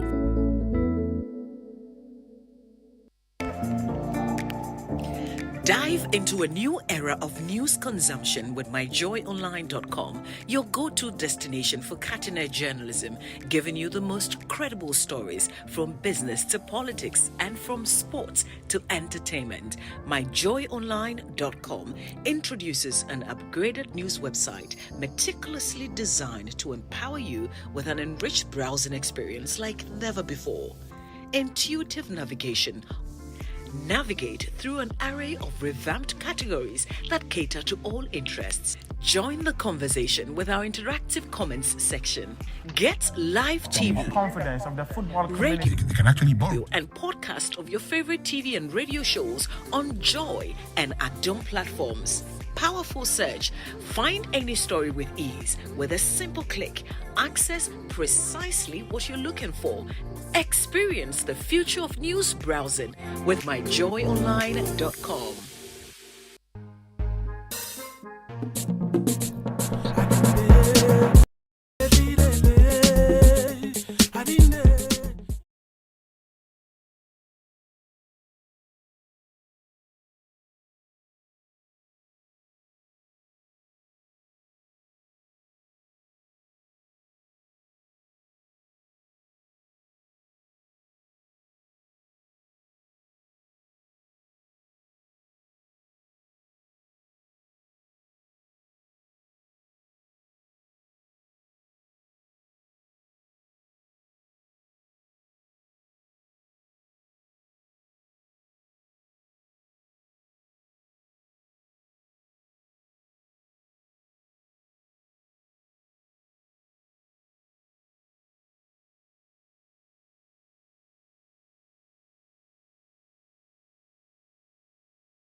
DJ Wubete is still doing his thing, and it's a Thursday morning on the Super Morning Show. Today we have to spend a bit of time on those statistical findings. We hit the streets, we talked to a bunch of you to find out whether you know what you think, especially about the interesting statistic that 80% of married men are faithful. Yes, we'll get your reactions to that in a minute. But of course, keep your text messages coming through. Text messages on the Super Morning Show are brought to you by GCB Bank PLC, GCB Personal Loan. Make that big move and dream a reality. So make that big move with a GCB Personal Loan. GCB, your biggest and largest bank in Ghana, is offering GCB salaried account holders personal loans in less than 24 hours to fund your next big move. With GCB's Big Move Personal Loan promo, you can access up to a whopping 400,000 Ghana cedis at a significantly reduced interest rate with a 2-month repayment grace period. To meet your urgent financial obligations with a smile, it is time to make that big move, be it educational fee payment, buying a car, or building your dream home. GCB makes these dreams a reality and life easier for its customers. So let GCB lend you the needed support to make that big move to take care of those urgent personal needs. Visit any GCB branch or call 0800 422 422 for further enquiries. Terms and conditions apply. GCB, your bank for life. All right, now don't forget to go to kingdomstoreonline.com, order all of your quality office essentials, equipment and furniture, and pay via Momo across all networks. They will deliver in good time to your home or office. Free delivery for those in Accra and Tema. Terms and conditions apply. At Kingdom, quality and affordability are their hallmarks. So we know we all have those days when you're low on everything, energy, time, cash, and even airtime and data. Well, that's why MTN Extra Time is an airtime and data advanced service that allows you to make calls or browse the internet even when you have an insufficient balance. All you need to do is dial star 506 hash, go through the prompts and select the amount of airtime or data that you need. It's more than simple. Doing your favorite things on MTN means you don't get interrupted even when you're low on airtime and data. Please remember, all terms and conditions apply. Okay, so we wanted to know how Ghanaians were reacting to the Ghana Statistical Survey finding during their health survey, which indicates that 80% of Ghanaian married men are faithful. Let's listen to the reactions. More than a bro. What I can say about the statistics is that 2 is less. Instead, it should be like 6, 7 or 8 men, because most married men have side chicks. Come out like 2 out of 10 cheat, which for me is normal, because 2 is just a basic number. It's even below basic. I know colleagues. Okay, some colleagues do it. Some do it for fun. Some for like, okay, I have a way to sneak out, so maybe if there's a lady passing by who will give me the opportunity to have fun with. Well, some too is like their hobby. They do it. They feel free to do it, even if their wife knows, like their husband step out. As for me, I will cheat on my woman based on her character. Oh, we met me as a brother because member be brave or more year and so more. Imagine say a corner bonnet. It is difficult to come across a faithful married man nowadays. Batun to moi open. Obia wawale slim girl who oba kasia open. Inti a corner bonnet. Coffee in your cup and joy on the set. The Super Morning Show is always the best bet on Joy 99.7 FM. Yeah. Interesting views. Very interesting views. Okay, let me very quickly say a happy birthday to Reverend Dr. Kennedy Bentum, MDS Lancet Laboratories. You've been a father, counselor, and mentor to a generation. May God increase his anointing over your life. This is from your church leaders at Gospel Ambassadors La Paz Solution Center. Today also happens to be the birthday of Amanda Ocheribuachi of the NCI NCA. Happy birthday to you. Not Amanda. No, it's your sister Abigail. Abigail Ochebwachi's birthday. Happy birthday to you. Abigail is at the NCA. Okay, all right. So, no, but I mean, for me, I think the most important thing here is the fact that a lot of people still have unprotected sex. Yeah. That's actually the worry in all of this. And for many people who are asking the question, why is the Ghana Statistical Service engaging in these kinds of research?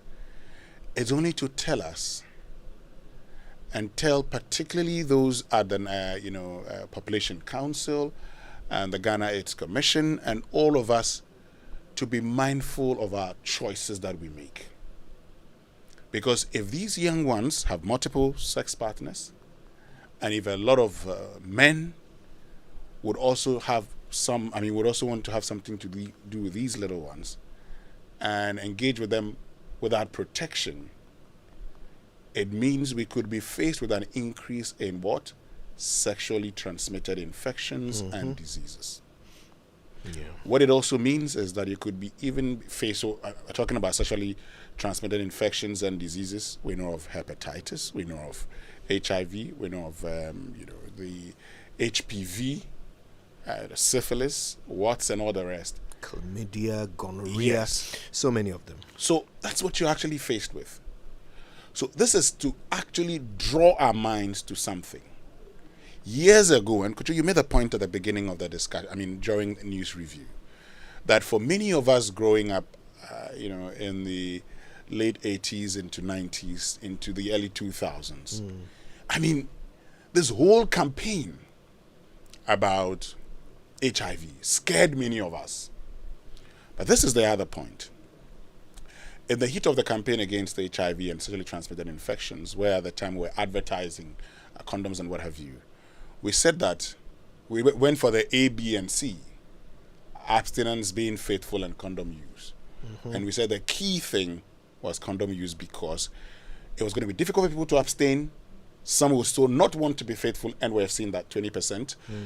So why not preach? But if today, in the midst of not abstaining, not being faithful, people will still not go for the C, that's the condom use, then it means we have a problem. Indeed. And so, look, that's it for me. We're missing the point when we say, the percentage of men is 20%. Oh, that's not fair. It should be 60%. No. What really matters today is the fact that some people think the best way to go is to have unprotected sex. And for me, that's the most important. The fact that highly educated men are the worst culprits. That's it for me. Yes, look, and urban married women, they also came up quite high on as preferring the withdrawal method. Look, you are right about how times have changed. When we were growing up, it was actually fear that made us practice safe sex. It was fear. We were afraid of this HIV thing. It was scary. All the other diseases, nobody really wants them. But all of them seemed to come with cures and treatments. So they didn't scare us as much as HIV did. There was no cure. But today, there are treatments. There are so many treatments which are available. Antiretroviral drugs are available. So people don't fear it the way they used to. More importantly, the messaging that used to be so rampant has drastically reduced. So those organizations who are at the forefront of managing this condition, they prefer to spend the money on the drugs rather than the advocacy. It is assumed that everybody knows what HIV is now. So why spend so much money on these scary adverts? I remember when we were kids, there was an advert on TV where they would have people dressed up as people from different professions, saying which of these people looks like they have AIDS. And I think Brew Riverson Jr. was the narrator on that one. I think he was the main character in the advert. And he would say, yes, which of these people looks like they have AIDS? And then like a nurse would come up and say, is it me? Then another one will come and say the same thing in another language. I am Milo. And someone will come along and say, there was one I think was supposed to be in Zima or some other language. And it was Okroya Medankwo, which is supposed to mean, is it me, right? And that thing stuck in my head. Look, I'm 44 years old now, and I still remember the words, in different languages from that advert. Because that thing was on every night. You would watch it on GTV, and it would scare you to the point where if you find yourself in an amorous situation or whatever it is, the last thing you want to do is to end up an HIV carrier. The last thing you want to do, no amount of pleasure was worth the scary outcome that these adverts were promoting. Today, there's no such thing. There's no such thing. We're spending the money on the drugs because the drugs exist. They are available. So it has made the thing far less scary to the average person. But HIV is still HIV. The virus still does the same thing it does to the human body. If you really want to be the kind of person whose options are limited because you carry a life-threatening virus, if that's who you want to be, then fine, good luck with your unsafe sexual practices. But the truth is, as a person with that virus, your options are so limited. Yeah, they are. On social media, there is a lady, I think her name is Abna Manoke Kame or something like that. Now, she thinks she wants to help. So what she's doing is, she says that if you have HIV, you can introduce yourself on her page, and she will find you a mate, someone who also has HIV, so that you can explore a relationship together. Right? So now they're forming communities. All of these things are kind of normalizing it in a way that we never saw growing up. Because the thing can be treated. You can live with it for years and years and years. So it seems like, well, then why be afraid of it? It's really changed people's, health-seeking habits when it comes to sexual activity. Yeah, and so look, there are a lot of ways. So for me, I think that, and I see a lot of people are interested in, we're missing the point. We're interested in, this whole figures and that the figures don't add up. The figures should be more and all of that. But I think that if we're to focus on what the Ghana Statistical Service is trying to tell us, it will go a long way in helping us. And that's something that, all of us should be focused on. For me, that's the most important thing. And it is what I am looking at. The fact that today, a lot of people are at risk. The married ones, who are, who have multiple sexual partners. Their partners who may not could be at risk because of their actions. And I chose the words, the tenses carefully, because you don't know what somebody does. So I say the partners who may not, and the married ones, so could be male, could be female. You put your partner at risk. And for the young ones who also think that's the way to go, and if you were to do a survey and you went around and you asked a lot of young people, they probably would say, oh, no. For a lot of people, what they fear the most was pregnancy. And now that today they know that pregnancy is no longer the problem, they think, then why do I have to fear? But it's time we actually had a rethink about all of these things. For me, that's the most important thing when it comes to, this research, and not number of people who cheat here and there. I think we'll read some of we read a lot of your messages shortly. Mbura and the team would, get us the messages and would read those messages so that you would also get to share your thought. But while we're talking, someone sent me again that problem. The message and said, I have a WhatsApp platform of 12 guys and 11 cheat. The other one is not married. The 2 out of 10, dear, is like Ghana inflation figures. So I think she's pointing to something. When we talk about, look, first of all, let's admit that there is a big social narrative about how promiscuous men are. Okay?